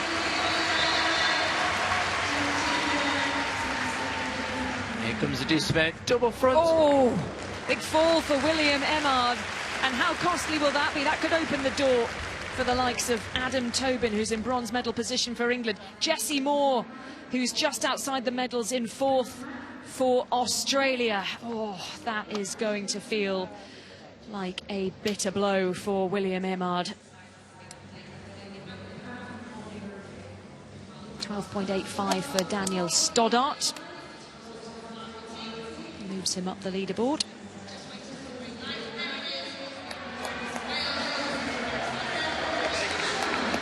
Alexander Niscovianu in 14th. A bit of a messy couple of performances on the parallel bars for the two Welsh athletes. So looking for a strong finish here. Well, he can certainly do that on this apparatus. There's the Coleman. Scored 13.2 in qualification. Also means he qualified for the hard bar final. You can see why. Swings the high bar really well. That was nice. Squat full. And same again with the half turn. Hits that handstand position. Really important for the gymnast to hit as close to handstand as possible on these skills. Anything either side means judges are taking deductions. Here's the dismount. Double twisting. Double straight. Cleanly through by Alexander. There's a flavour of what this young man is capable of. Team Wales like that one. And he'll be followed up onto the high bar by teammate Elliot Vernon. 12.5 for William Emard, and a shrug of the shoulders. He knows that in a competition this tight you cannot afford a fall like that on dismount, and that means that Adam Tobin is in a position to capitalise here. He is just behind. He's on the same score as William Emard in the bronze medal position at the moment. Solid start by Adam on the parallel bars. Interestingly as well, with William making that mistake, does mean Felix has caught him, which seemed impossible only an hour ago. Superhuman effort from Felix Dolce. This is nice clean work though by Adam. Wearing those pads on his arms there for skills such as that, the straddle front. This is good work. He scored 13.8 qualification. Oh, yes, Adam Tobin closing in on a Commonwealth medal. This has been superb. What a day's work for the Englishman. Brilliant consistency, handling this pressure fantastically. And in bronze medal position coming into this rotation, he looks like he's going to move up the leaderboard with the mistake from Canada's William Emard. In ninth, Elliot Vernon just clinging on to these top 10 positions.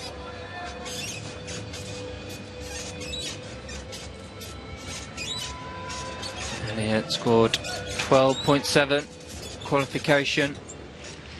Really got a nice line to his gymnast on this apparatus. There's the Ginga skill. One of those skills that got upgraded only a couple of years ago. Judges and technical committee trying to introduce skills that perhaps we don't see quite as often. Way to do that is to upgrade them. This is nice, good in-bar work there by Elliot. Winding up now. There's the triple back. Oh, how good was that? Do love to see the triple back dismount. And a brilliant way to bounce back from disappointment on the parallel bars. He's the silver medal winner at the British Championships on that. And he would have hoped for better. But superb on the high bar from Elliot Vernon. For Adam Tobin, 13.3 on the parallel bar, slightly down on his qualification score of 13.8, but still a very useful score indeed for Adam Tobin. But here is the man in pole position at the moment. Scotland's Ruben Ward. 2 good performances, and he'll be the Commonwealth champion. It's a good start by Ruben. Under Sumi, there's the hot map. Catches with plenty of height. Carries that momentum then into the handstand position. That was nice. And the cuts. Some a lot of gymnasts struggle with that skill in this competition. Ruben doing a really good job here. You can see as well hardly any hand placements on his skills in terms of moving them. There's the dismount. Oh, yes! It was a deep landing, but he held on to it. One step closer for Scotland's Ruben Ward.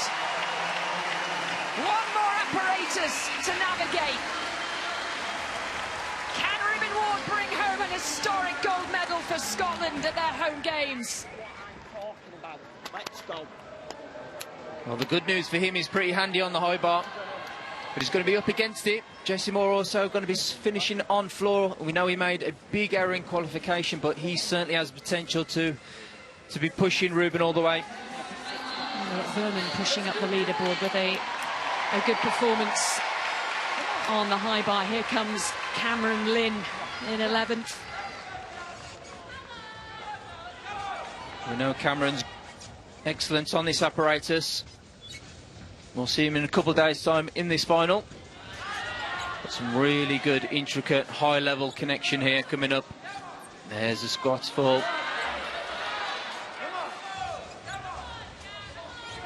Same skill there with the half turn. Here's the connection into the Coleman. That left hand came on quite late, but he was able to keep hold of it. There's the Kovac. It's good work by Cameron.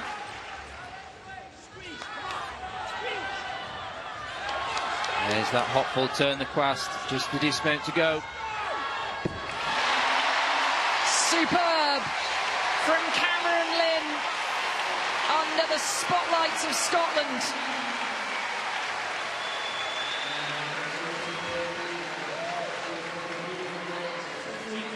He's happy with that. It's good to see after a couple of hiccups here and there in his competition, but always great to see him perform as well as he has just done on his stronger apparatus. Now this is going to be important. 13.65 for Ruben Ward. He has improved upon his parallel bar score from qualification, and that is enough to put him back at the top. He's still leading the way, is Scotland's Ruben Ward, by 0.5 from Scotland's Jessie Moore at the moment. England's Adam Tobin is in third. Marius Yoyo of Cyprus. We know Marius is excellent on this apparatus, and a clean score here will keep him amongst those in the medal hunt.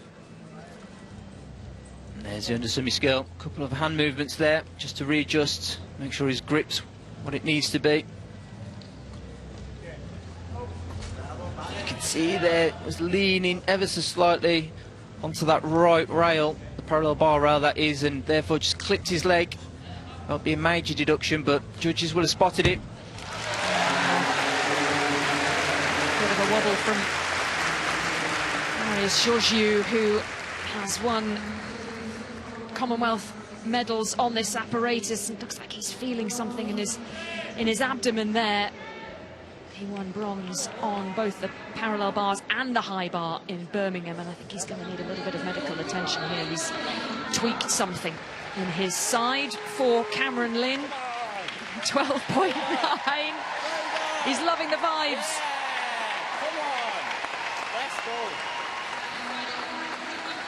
Proud Scotsman Cameron Lynn has high hopes of becoming the first homegrown Scot to make it to the Olympics one day. Dan Purvis and Dan Keatings both representing Scotland at the Olympics, but born and bred south of the border. Now Ritam Malik on the high bar for Australia. He's faded away somewhat over the last couple of rotations. That was nice though, Coleman skill. And the strike catcher. Ritam's certainly one of those gymnasts I'm looking forward to see develop over the next few years. You can see there that technically he's very sound. I should imagine a little bit more development. He's going to be able to push up his difficulty. This is good work by Ritam. Double twisting, double straight to finish. He's going to keep himself in contention, and he's certainly marked himself out, as you say, Christian, as one to watch for future international medals. 19-year-old Ritam Malik. Marius Georgios is up off the canvas, 13.5 on the parallel bars. That's down on his qualification score, and into fourth spot he goes. 0.3 of a point off the bronze medal position currently occupied by England's Adam Tobin. Jessie Moore of Australia up into silver, and Ruben Ward just under half a point ahead at the moment in gold medal position as we head into the final rotation.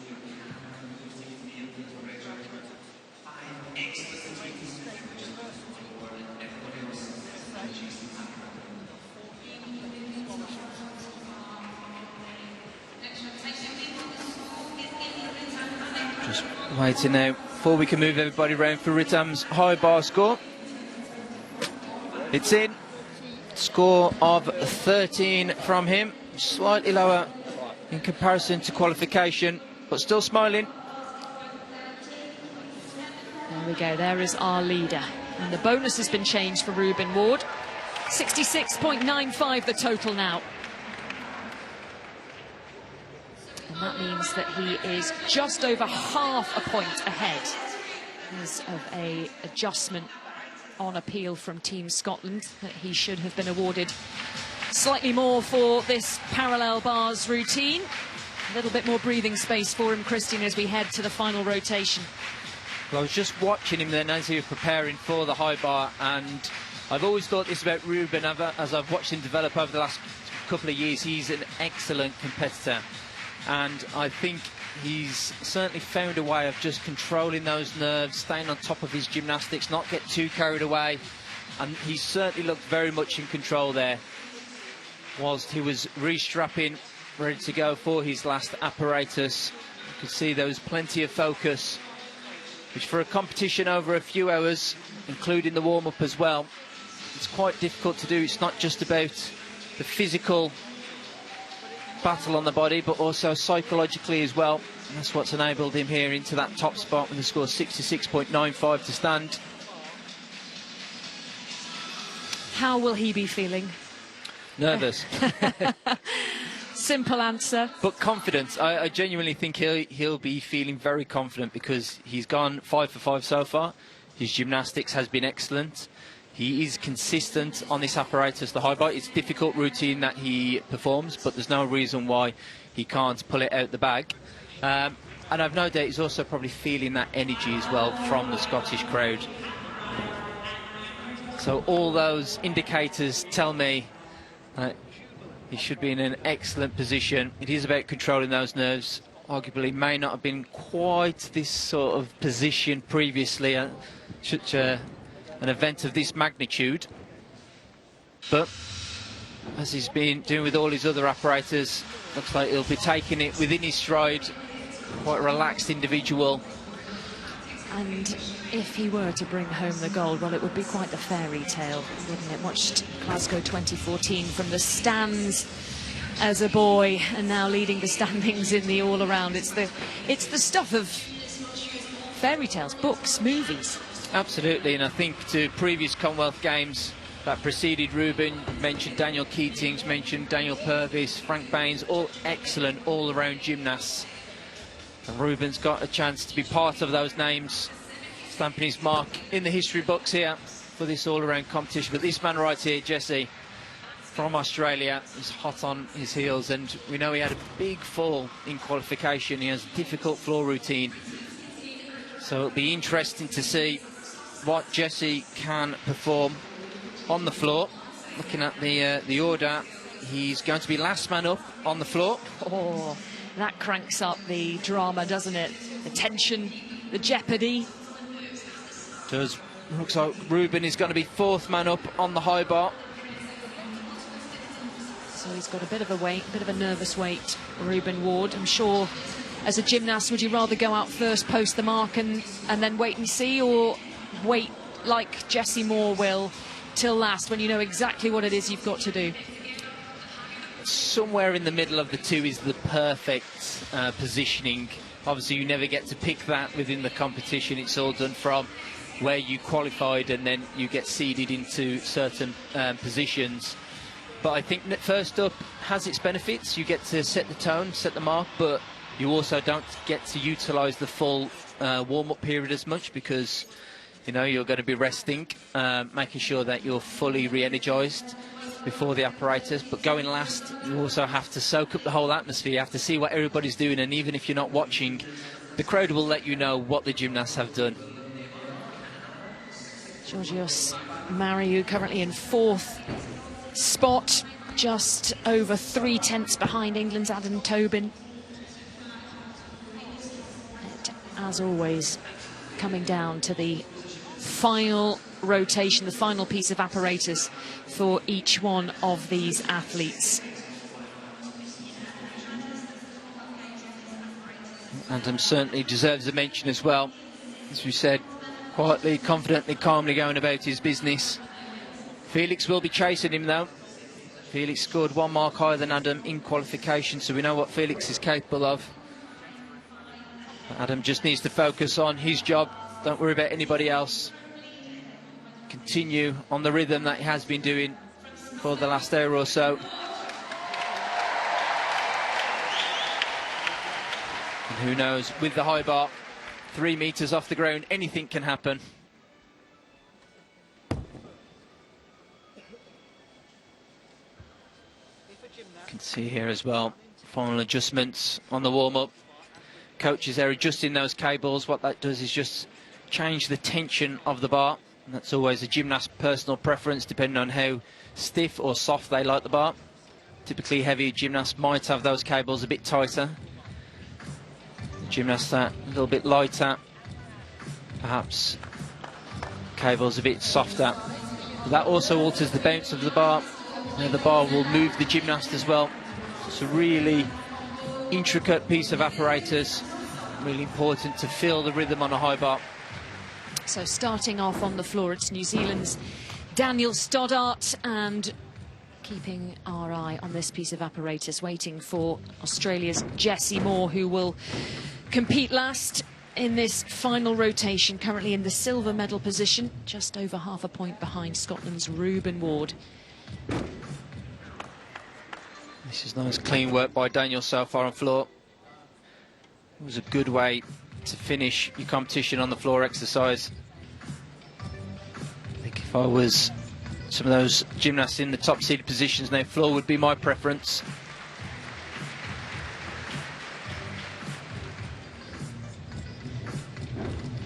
There's the 2.5 twist. That buzzer. Who's in the background there? Always indicates the last 10 seconds. Double pipe dismount to finish. Did he make it inside the 10 seconds? Because he was in the air when the buzzer went. He did. I think I heard the buzzer, but then I seen the screen, and actually that didn't match up with the timing. So unless I heard a buzzer from somewhere else in the arena, well, they were not quite matched up, but he was fine. I can see the timer from here, and he was certainly within the 70 seconds that you're allowed on the floor exercise. Now, Luke Whitehouse, it's not been the day he dreamed of. The world floor medalist.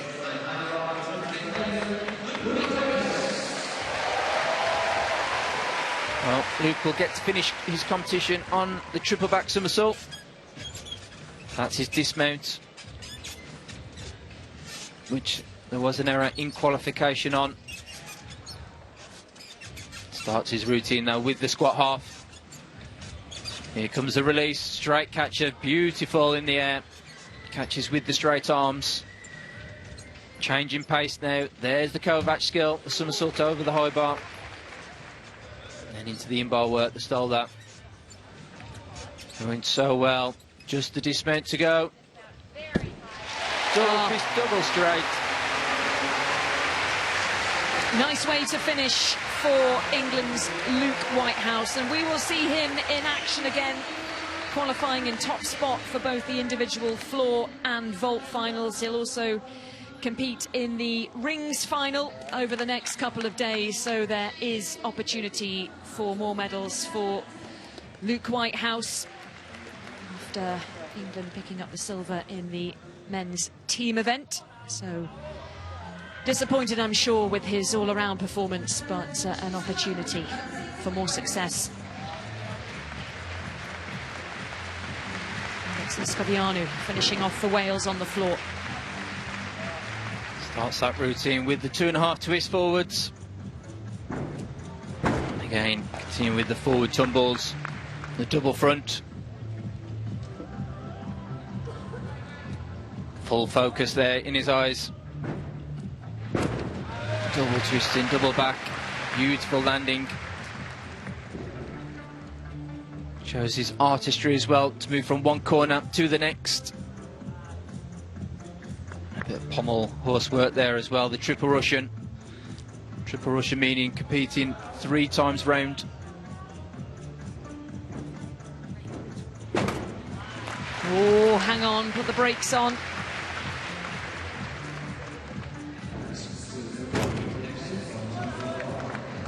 You can see the timer. He's just had a little look to see where he is, how long he needs. There goes the buzzer, 10 seconds remaining. Ball twisting, double back to finish. Yeah, nice job to sign off for the Welsh national bronze medalist. And a high five as he passes the baton to his teammate Elliot Vernon to step up next. But a good first all-around final at the Commonwealth Games for Alexander Miskovianu. Meanwhile, 12.9 for Luke Whitehouse on the horizontal bar. And William Emmard, a man that we need to keep our eye on, slipping out of the medal positions into 5th on the parallel bars, and now finishing off on high bar. Can he drag himself back up towards the podium? Well, William, he scored 13.5 on this apparatus, which is a good score on high bar. We'll see him in the high bar final as well. It's the squat half skill. Here comes the Kovac with the full turn. Beautifully caught there, the Coleman. And that's the Kovac skill, caught a little bit close to the bar. He was able to continue his momentum very nicely. That was a straddle Kachev, different type of release element. There's the dismount. Oh, double twist into the stroke. But you could see there, didn't quite have the height that he needed. And that surely is chances of a medal gone for William Emard, but the extraordinary comeback still on for Felix Dolci. We'll have to watch out for him. Meanwhile, for Alex Niscovianu to sign off, 12.8. Williams' competition was going so well up into those final two apparatus. He was certainly in the mix for the medals. And going well also in the early stages was Elliot Vernon. We saw him up in the podium places after the first couple of rotations. Slipping down, still inside the top 10 though. That's a 2.5 twist forwards.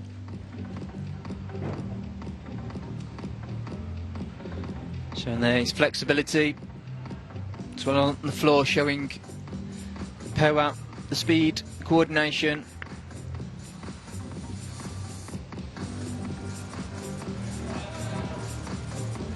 Transitions into his side tumble. There's a double twist, good landing by Elliot.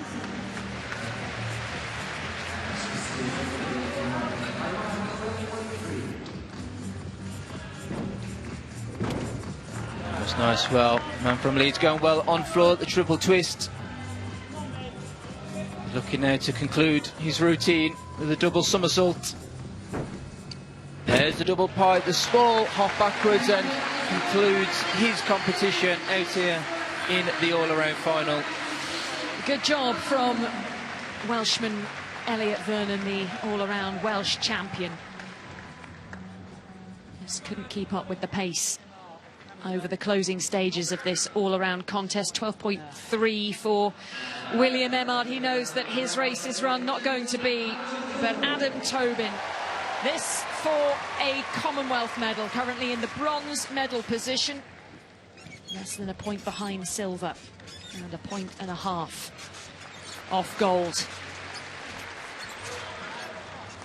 Well, Adam has the opportunity to set the tone here for all the gymnasts have to go after him, put that pressure on. It's good work so far. Two very nice release elements. There's the straight Kachev. See there, coach Josh Champion at the side doing the gymnastics with him every step of the way.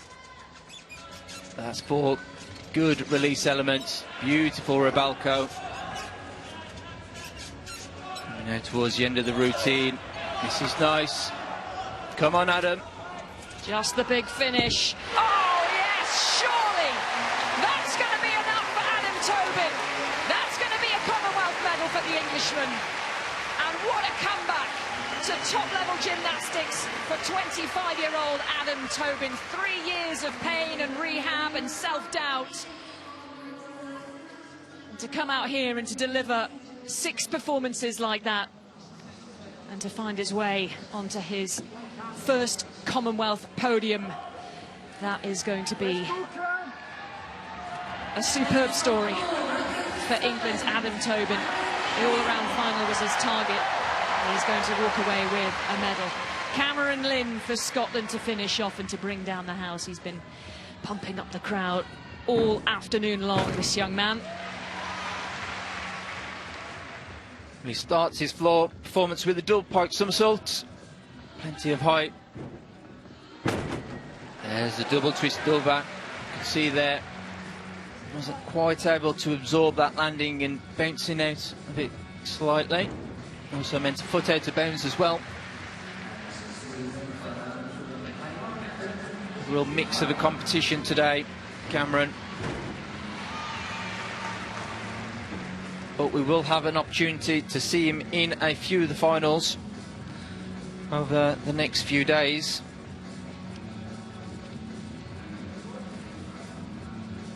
There's a moment there in the handstand position, chance for him to recuperate. Nicely done, double twist down the side with the stuck landing. Just the final pass to go. Double pike somersault. And a big smile for the Scotsman, Cameron Lynn, enjoying every moment out there.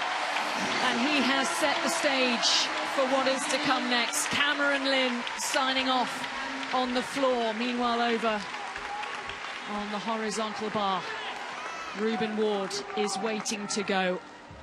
Scotland centre stage at this Commonwealth Games. First to score for Adam Tobin, 13.05.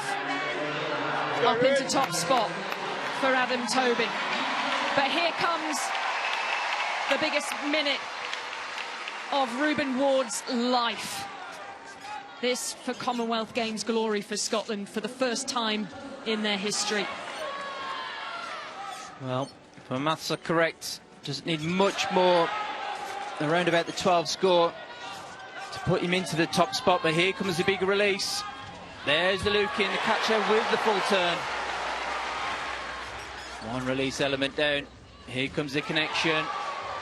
Decides not to put his ging release in there. Come on, Ruben. Just the dismount to go. Double twisting, double straight. Oh, there you go. That's home games history for Scotland's Ruben Ward. Never before has the Scottish gymnast won the men's all-around gold. But that surely is going to be the crowning moment for the 21-year-old Scotland's all-around champion, on the cusp of being crowned the Commonwealth champion. And Cameron Lynn does not even look at the scoreboard. He is celebrating the skill of his countrymen, and the first to congratulate his teammate.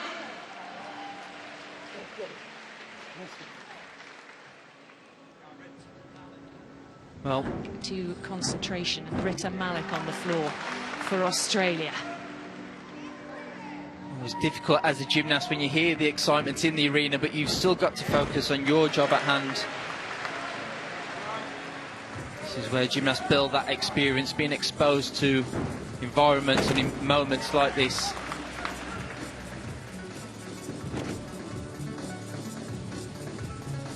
Here's Ritam now.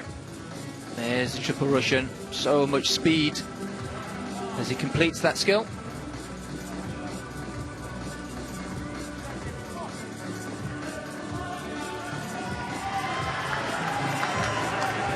Takes a moment, big breath.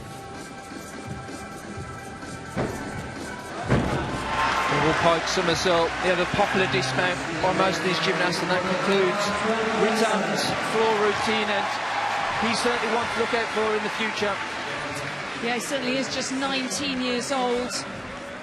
In the first Commonwealth Games, 12.7 for Ruben Ward. Is that going to be enough to put it out of reach for Australia's Jessie Moore, who comes up next on the floor? And to Marius Georgiou. This is one of his great strengths, the high bars. He has won Commonwealth medals on this apparatus. Bronze 4 years ago in Birmingham. This is here exactly why. There's the Casina. I haven't seen too many of those today. Big release element. Same again in the tuck position.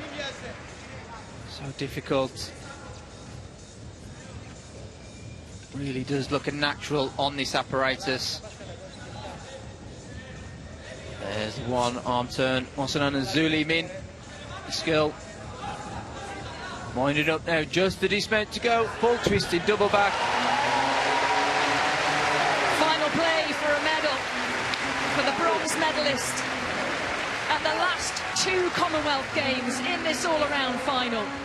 Marius Georgiou is not done yet. Ritam Malik, 12.9. He moves up into third, but this is the moment we've been waiting for. Jessie Moore of Australia on the floor.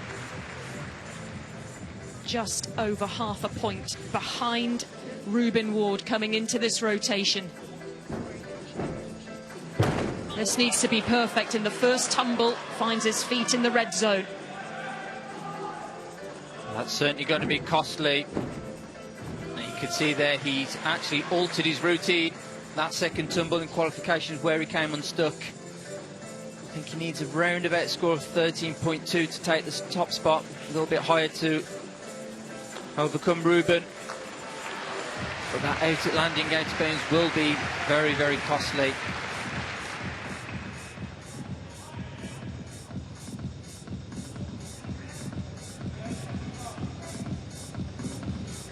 And prepares for that side tumbling pass. There's a 2.5 twist into the straight front, cleanly through.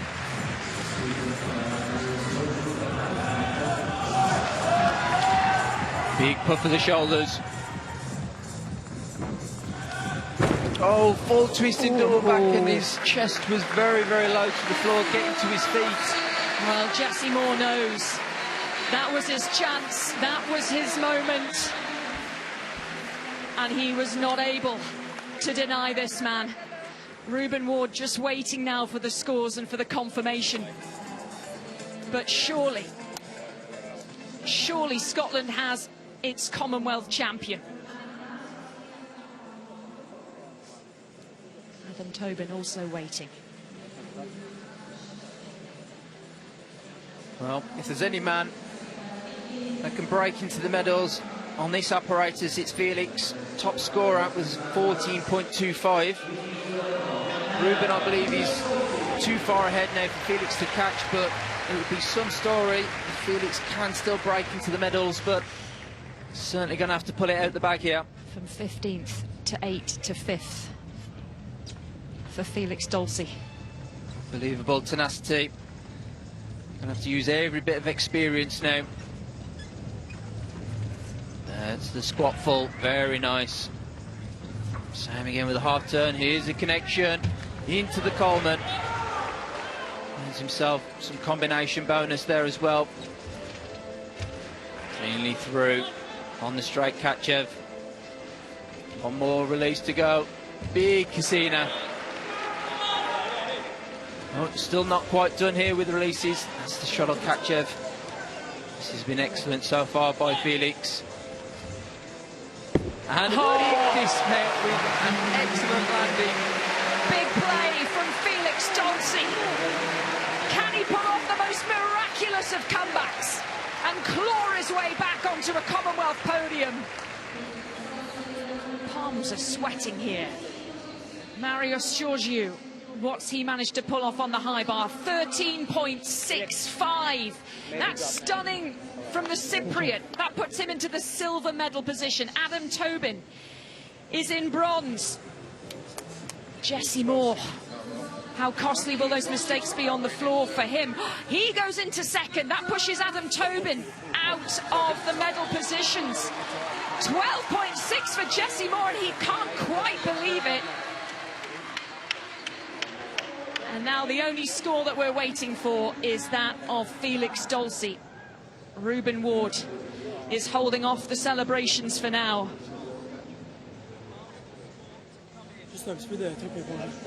Jesse Moore, remarkable on the floor, that score. And again, we think about Jesse's pommel horse routine right at the very start of that competition where he made the error.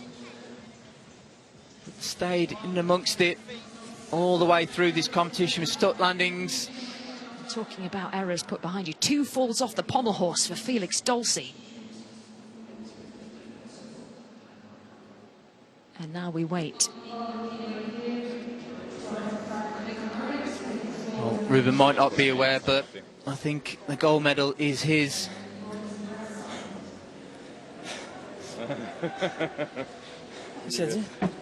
Anxious wait. The comeback. Complete for Felix Dulcie of Canada. He takes the silver. What an extraordinary story. But this is history made for Scotland. At a home games. Under the highest of pressure. Ruben Ward on his Commonwealth Games debut brings home a gold medal, the first ever in the men's all-around in Scottish history.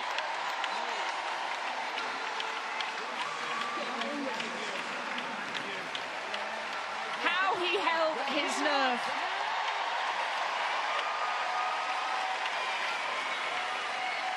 For the boy who watched the last Glasgow Games from the stands, it is the ultimate glory in front of his home crowd. Jesse Moore wins the bronze, despite the slips on the floor. Holds his nerve to win a second medal of these games, but the moment belongs to this young man. 21-year-old Reuben Ward of Scotland is the Commonwealth Games champion.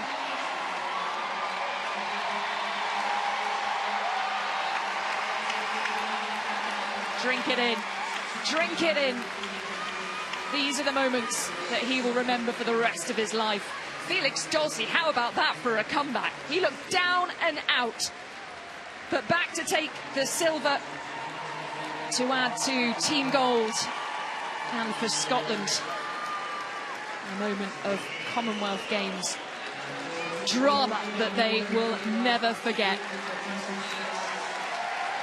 Let's not forget Felix, who scored 9.5 on pommel horse. And for him, only on his second apparatus, to claw it back apparatus by apparatus, and then finish with a massive score on the high bar, 14.5. That's a world-class score for sure. Would not look out of place.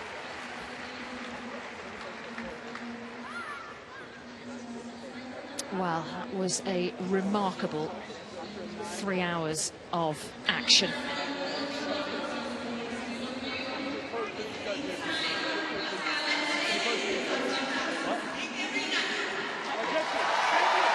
And one last roar for Reuben Ward as he hoists the saltire high above his shoulders. Confirmation of the final standings. Reuben Ward delivers for the home nation. Felix Dolce with the comeback of the Commonwealth Games, surely to win the silver, and Jesse Moore of Australia clinging on to win the bronze. Adam Tobin thought he'd done enough. I thought he'd done enough. He ends up in 5th, with Marius Georgiou taking the 4th place finish just outside the medals. But congratulations for Reuben Ward.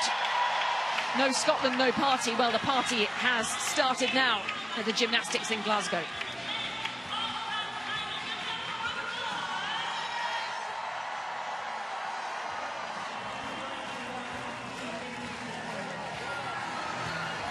Adam and Luke are coming out now. If you wanted to do any of them.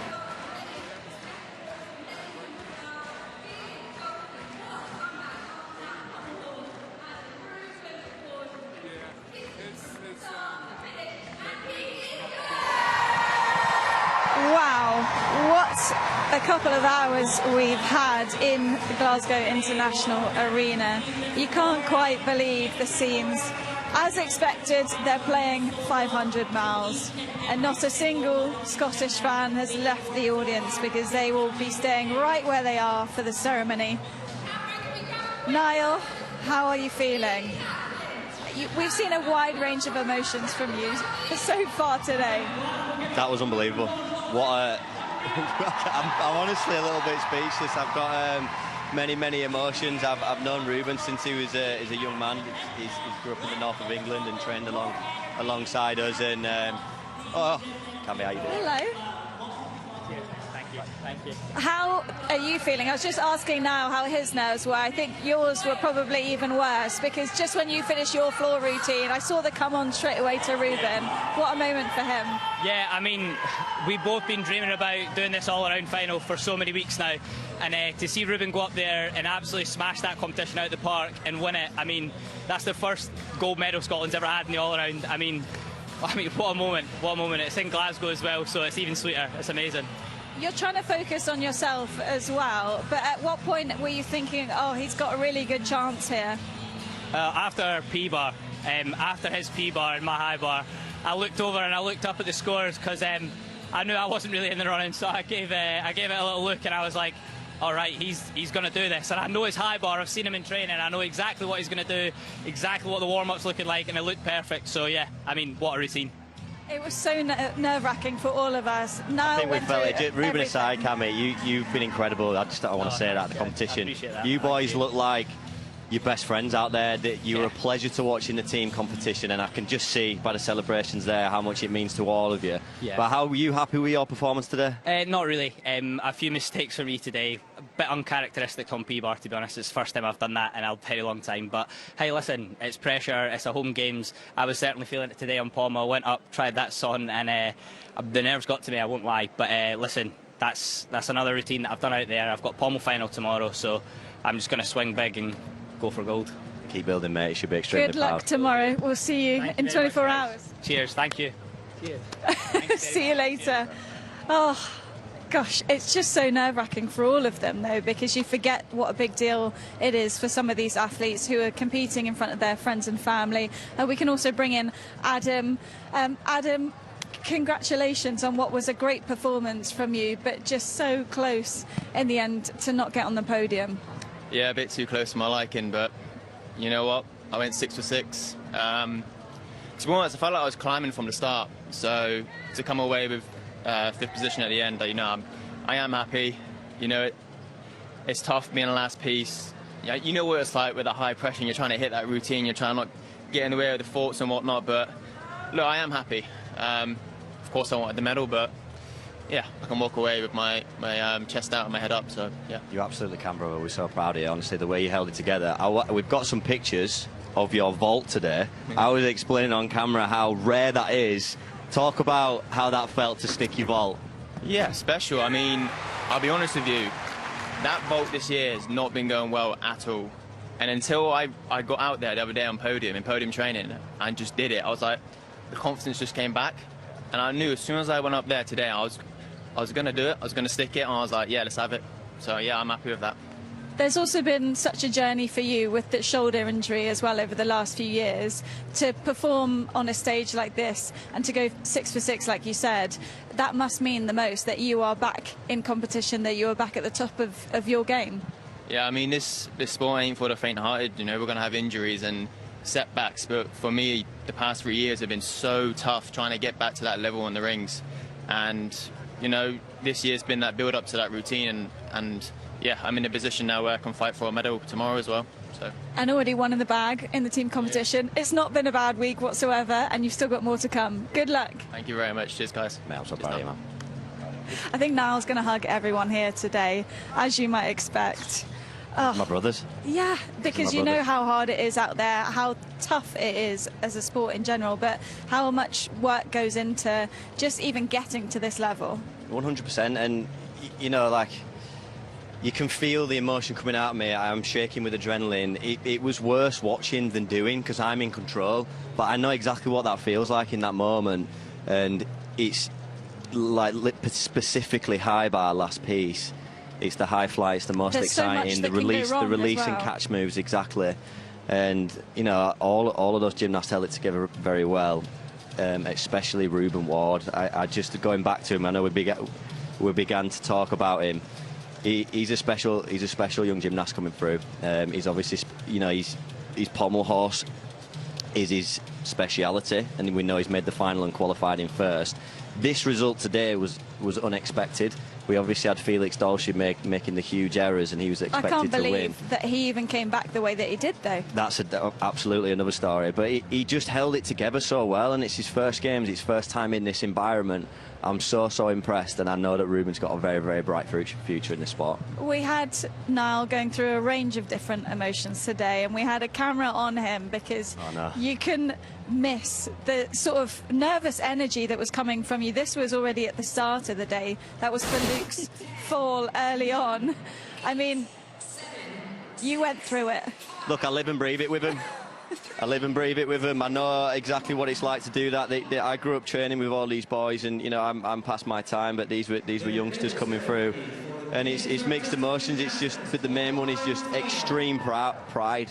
You know, proud that they're out there, proud that they're delivering the gymnastics that they've worked so hard day in, day out on the big stage, and yeah, I love this sport, man, and I hope everyone back home has really enjoyed the spectacle that it's created today. It's been an absolutely brilliant day so far, and we still have the ceremony to come, so let's take you back to Kat and Christian for that one. Yeah, here they come, Laura. I'm sure you can hear us from down where you are with the shout, the yell for Ruben Ward, who looks like he can't quite believe what he has just achieved, about to climb up onto the top spot on the Commonwealth podium.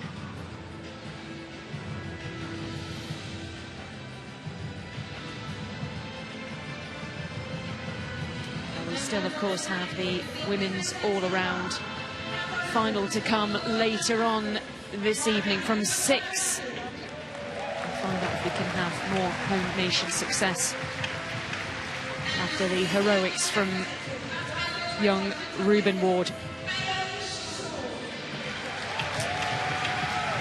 Faye Shaw, Senior Executive of Glasgow 2026, among the medal presentation committee.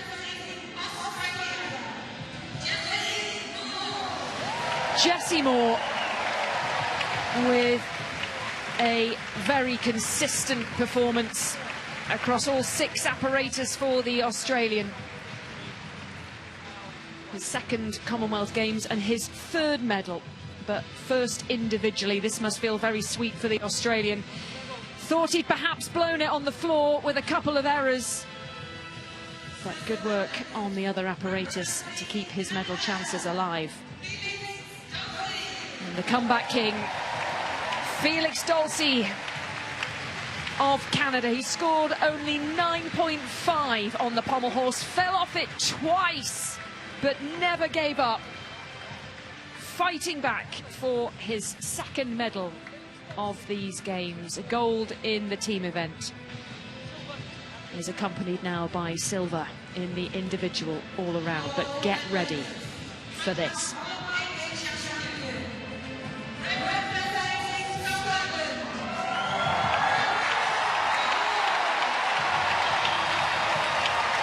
Home Games hero.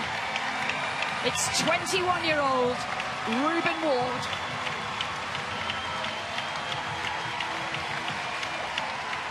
A Scottish fairy tale. Watched the last games in Glasgow from the stands as a young gymnast and dreamt of this moment. And now here he is, delivering Scotland's first ever all-around medal.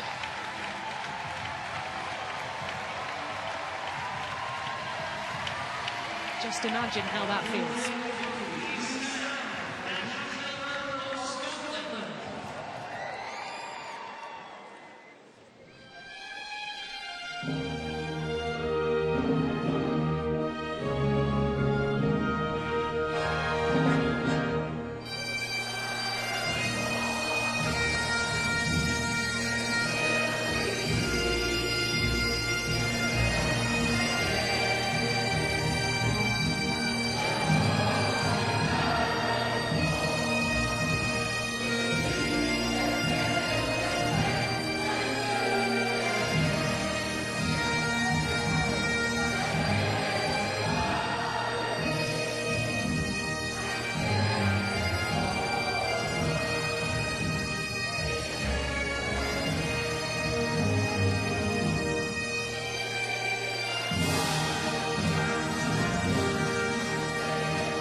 His decision to compete for Scotland was 100% driven by an ambition to compete at the Commonwealth Games. Remembers watching Dan Keating's win on the pommel horse for Scotland. And now here he is, etching his own name into Scottish Commonwealth history. Reuben Ward, the Commonwealth Games champion in the all-around.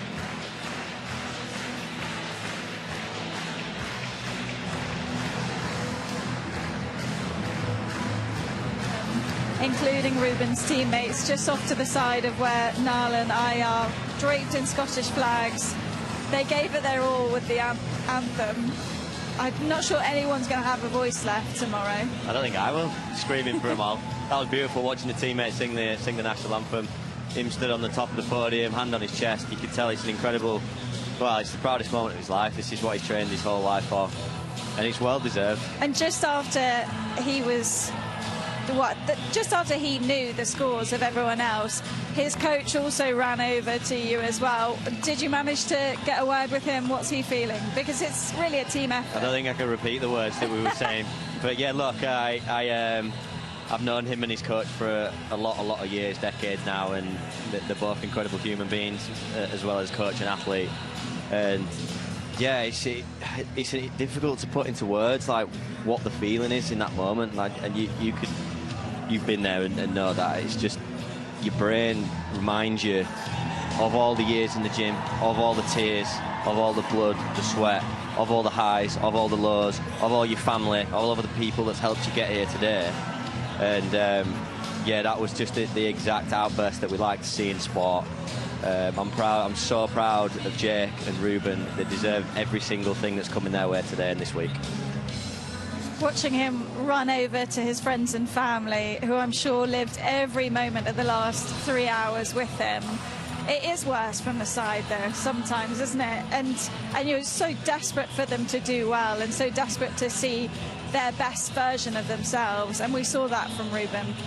Yeah, we did today, and you're right. We're not in control of what's going on inside those ropes. And gymnastics is exciting. It's full of risk. It's full of flair. You know, our job's to create art with our body. It's artistic gymnastics, and when you're doing it yourself, it's like riding your own roller coaster. You know, and the gymnastics that Reuben did out there today was absolutely beautiful, and just the way he held himself together, he looked like a seasoned pro, like he'd had experience in multiple Olympics. The way he performed today, so that will put him in good stead. Just how he dealt with having the lead from so early on, though, because I think that was almost the toughest challenge, was that he'd never done it before, and yet after the second rotation, it was him at the top of the podium. Yeah, exactly. He'll be coming into this just for today for experience. Like, oh, let's, obviously he'll be fighting for the medal and try to do the best he can, but he will not have been expected to be at the top after piece number 2. And no matter how hard you try as an athlete, them scoreboards are pretty big. You can't not look at them. So he'll have known, and he'll have known the whole way through that he's at the top. So even credit to him, because I think that will add more pressure, and he's just dealt with it incredibly well. And it's great to see now this stepping stone for him today. The future, what does that look like for Reuben Ward? I think it's going to be absolutely fantastic. And I think it's worth mentioning as well that just a few days ago they were so close, Scotland, in the team competition, and they came up afterwards and were absolutely devastated because they wanted so desperately to be on the podium. But then to be able to reset the way that Reuben did today, just 24 hours in between the two competitions basically, and he's come out and delivered and just looked so fresh and ready. Yeah, he did. He had the day in between, and you saw the emotion pouring out of them with the 4th place. And you can tell that group of lads are best mates, the brothers, and to come off the devastation of the team 4th and then come out today and go, you know what, watch me. I'm going to do this. I'm going to smash it for Scotland. I'm going to smash it for my team, and I'm going to smash it for myself. We're loving it. Incredible. And do you know what, as well, at the start of this pommel horse routine, we see a wobble for him. So here, on Friday, yeah. The hand on the leather and on the outside of the handle, that's unusual. He's not normally doing that, so I think he did have a little shaky start, but then went on to do one of the most beautiful pommel horse routines. What you're looking for is your hips way higher than the handles, your hands glued together, which they exactly are. And I think maybe a little bit of nerves going into the second piece, maybe after seeing some of the falls. Brilliant finish, though. Oh, and a bit of relief on his face. Relief. composure. He'll know he'll have a bit of a wobble. He'll have been proud of the way he got through that. But then to go from number 2, you still have 4 left. So the all-round, I've been talking about it for weeks. Well, forever. It is the pinnacle of gymnastics, in my opinion. You have to get that good, not just average. Everything. Very, very good at 6 pieces of apparatus. And yeah, what a competition today. Honestly, it's one of the best I've ever seen. It was brilliant. It was brilliant. And we will have a chance to hear from Ruben. We'll also have a chance to hear from the other medalists as well, including Jessie Moore. Come on in. Congratulations on your medal. How do you find your performance was today? Because you were kind of in the different group, you're probably trying to follow everyone else's scores as well, but you got the job done and got on the podium. Yeah, it was definitely made it tough for myself, especially that fall on the pommel at the start. But you know, I'm happy that I was able to pick up from when it was a couple of days ago in the team comp. You know, there's still more in the tank. Definitely wasn't my best comp, but you know, for everyone, it was a tough one. But yeah, super stoked to come away with a medal. How much do you notice everyone else's falls as well? Because it seemed like the pommel, everyone found tough today. Yeah, I mean, you always kind of keep a side eye on everything and what's going on, but whatever happens with other people, I just try and focus on my own thing. So. Mate, we've got some pictures of your high bar routine today. You know that was my favourite piece of apparatus. You've got incredibly high difficulty on there. Just talk us through it today, because I know you made an error in qualification. Did we slightly change the routine today? Yeah, I just wasn't quite feeling confident with the Coleman that I took out. And just like felt a bit gassed backing up a couple of days ago, so decided to take it out, and yeah, it gave me the license to really kind of go for it as well as I could. Almost forgot the shoulder in there as well. You can see me winding up for the dismount before the shoulder, but yeah, and then you got to, and when it comes to this end of the routine, you just got to back yourself with a stick, and yeah, got it, and I was pretty happy with that one. You definitely can be happy with your day as a whole. It was a brilliant performance from you. Congratulations again on making it to the podium. Well done. Thanks, appreciate it. Another hug from Niall. And we have Ruben coming imminently, I'm hearing. He's in the background as we speak, draped in the Scottish flag. He's trying to say hello to as many people as possible. We will also hopefully be speaking to Felix Dolce, who had the most ridiculous comeback after the second rotation. I mean, well, we've got a chance, because I think Ruben's been sidetracked. He's been grabbed for pictures left, right and centre. While we have a chance, let's speak about Felix. Yeah. Because you said a catastrophic mistake on the pommel. I think we all thought the same thing, that he was kind of ruled out of competition, and yet he's come away with a medal. Incredible resilience. It is, yeah. Incredible comeback, like one of the greatest in Commonwealth history. I literally said straight away to you, didn't I, after his pommel horse routine. Even after the first fall in the pommel, you said, oh, that could be impossible to come back from, let alone the second fall. It wasn't like, I'll talk you through this routine.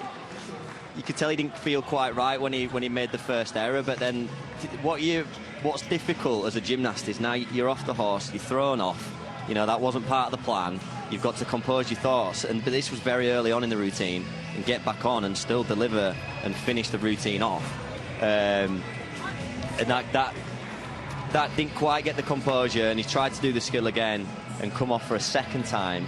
Scoring anything under 10 marks in gymnastics is catastrophic. You know, I think in qualification he was up towards 13. So hard to make that back. But we are joined by the champ, Ruben. How happy are you right now? Draped in the Scottish flag, medal around your neck. Can you even believe it? I can believe it. I mean, I knew I could do it.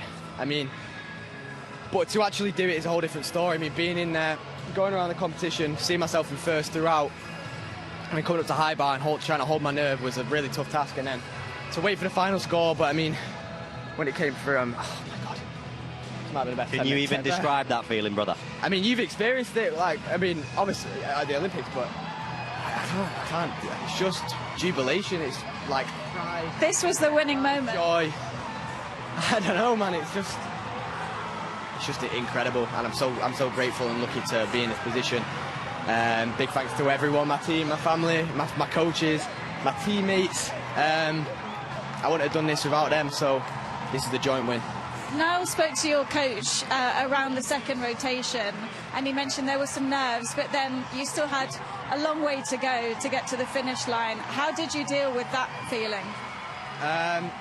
It's a lot of looking at all around looking at all around. It's like climbing a mountain. It's massive. If you take it one piece at a time, it's just little chunks, and then you end up doing better routines, end up scoring better, and then the results come. So I was just thinking, do my floor routine, do my pommel routine, do my rings routine, vault, P-bar, high bar, and the results came with that. So I'm just incredibly happy. Ruben, around a year ago, I don't know if you remember, we had a really good conversation about manifestation. We do. I absolutely remember. I was really impressed with the way your mindset was, and I'm also the way you just said. I'm not surprised. I'm not surprised that you stood on top of that podium today. Can you just describe how you've approached up until this point your gymnastics career, because it's incredibly inspirational for the young ones back home to do what you've done this week? I mean, from a young age, when I first started gymnastics, it took me a long time to get even out of the recreational program. I wasn't exactly very talented. I mean, I've obviously got talents, and I'm not exactly built to be a gymnast, but it was just constant hard work and constantly stacking wins over losses throughout day-to-day life. And talking about manifestation, that's something I got into mainly last year, and that was a big part of what I preach is visualization. Picturing it with a lot of emotion is almost the same as doing it, and then your mind can go into that mode when the time comes. So that was exactly what I'd done. I practiced it in my head, I practiced it in real life, and I made it happen. I'm so proud of myself. Incredible, mate. I seen your pommel horse today. You came off not with the same emotion. I know you had a little wobble at the start. You've got that apparatus fine along with more this week. What are you thinking for the pommel horse? I mean, pommel's a tricky one, isn't it? I mean, when you're nervous like I was today, it's easy to make little mistakes. I mean, I was still happy with the score. Tomorrow, I'm just going to go and give it everything I've got. I know I can win. I just need to trust myself, and that's what I'm going to try and do. Hopefully I'll be bringing back another goal for Scotland. You've still got a long way to go. Niall lived every moment with you today, though. From the side, there was a lot of nervous energy, way more than you were showing in the field of play. This was the moment at the end. I mean, watch it back, because I'm sure your friends and family were here as well. Let's go, Niall. Was that bad? Is this pictures from when he got the goal? Yeah, No, it is, yeah. It is. I don't want to show the next bit, because I think...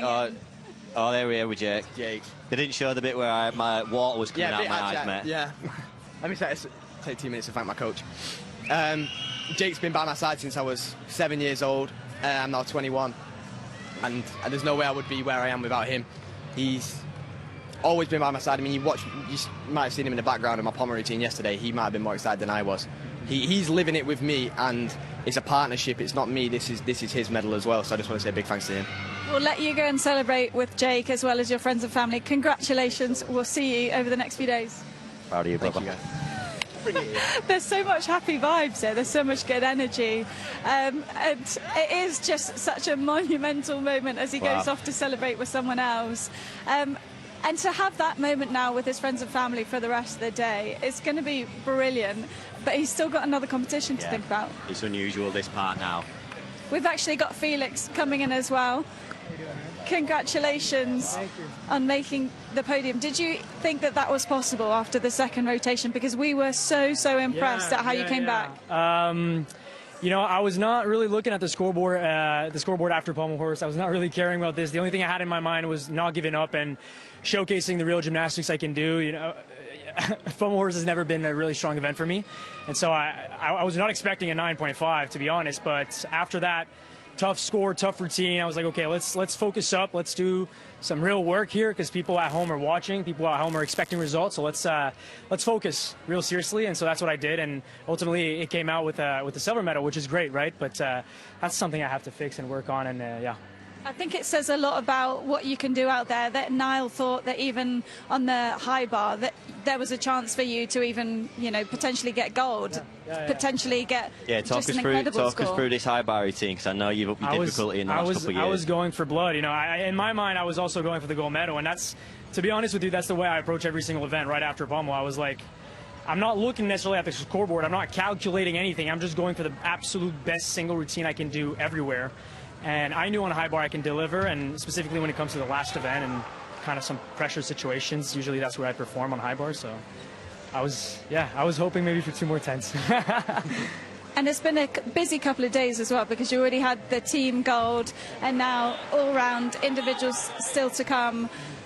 What's that been like to just go back to back to back? I'm sure you're used to it as well, but just to manage energy levels at the same time.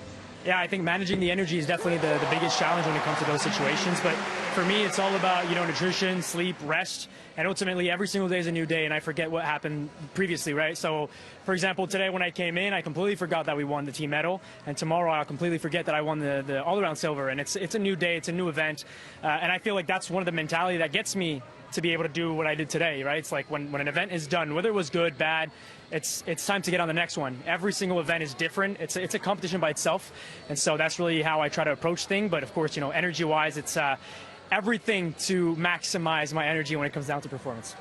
Such a winning got an mentality. incredible mindset, Yeah. an incredible level of gymnastics. We're super proud of you come back today, man. It was brilliant to watch. Congratulations. See you tomorrow. Absolutely, got to dig deep. Dig deep. Oh, he's got to probably get a nap in today, probably find a bit of extra rest while it's How many possible. hugs have I got to have today? Yeah. How good is You've this? done well today. Thank you so much. I feel like I've competed, honestly. I'm not going to be able to sleep tonight. Nara needs a nap along with Felix, but we've got more to come today. We've got the women's all-round competition this evening. If you can take any more excitement, of course you can, because there's so much hype ahead of that one as well. Don't forget that 360 is across everything. You can dip in and out. And then if you fancy watching a particular stream, of course that's on HBO Max. But we are going to leave you for a little bit, reset, as Felix said. I'm taking his lessons on board, and come back in a couple of hours' time for the women's all-round final. See you then.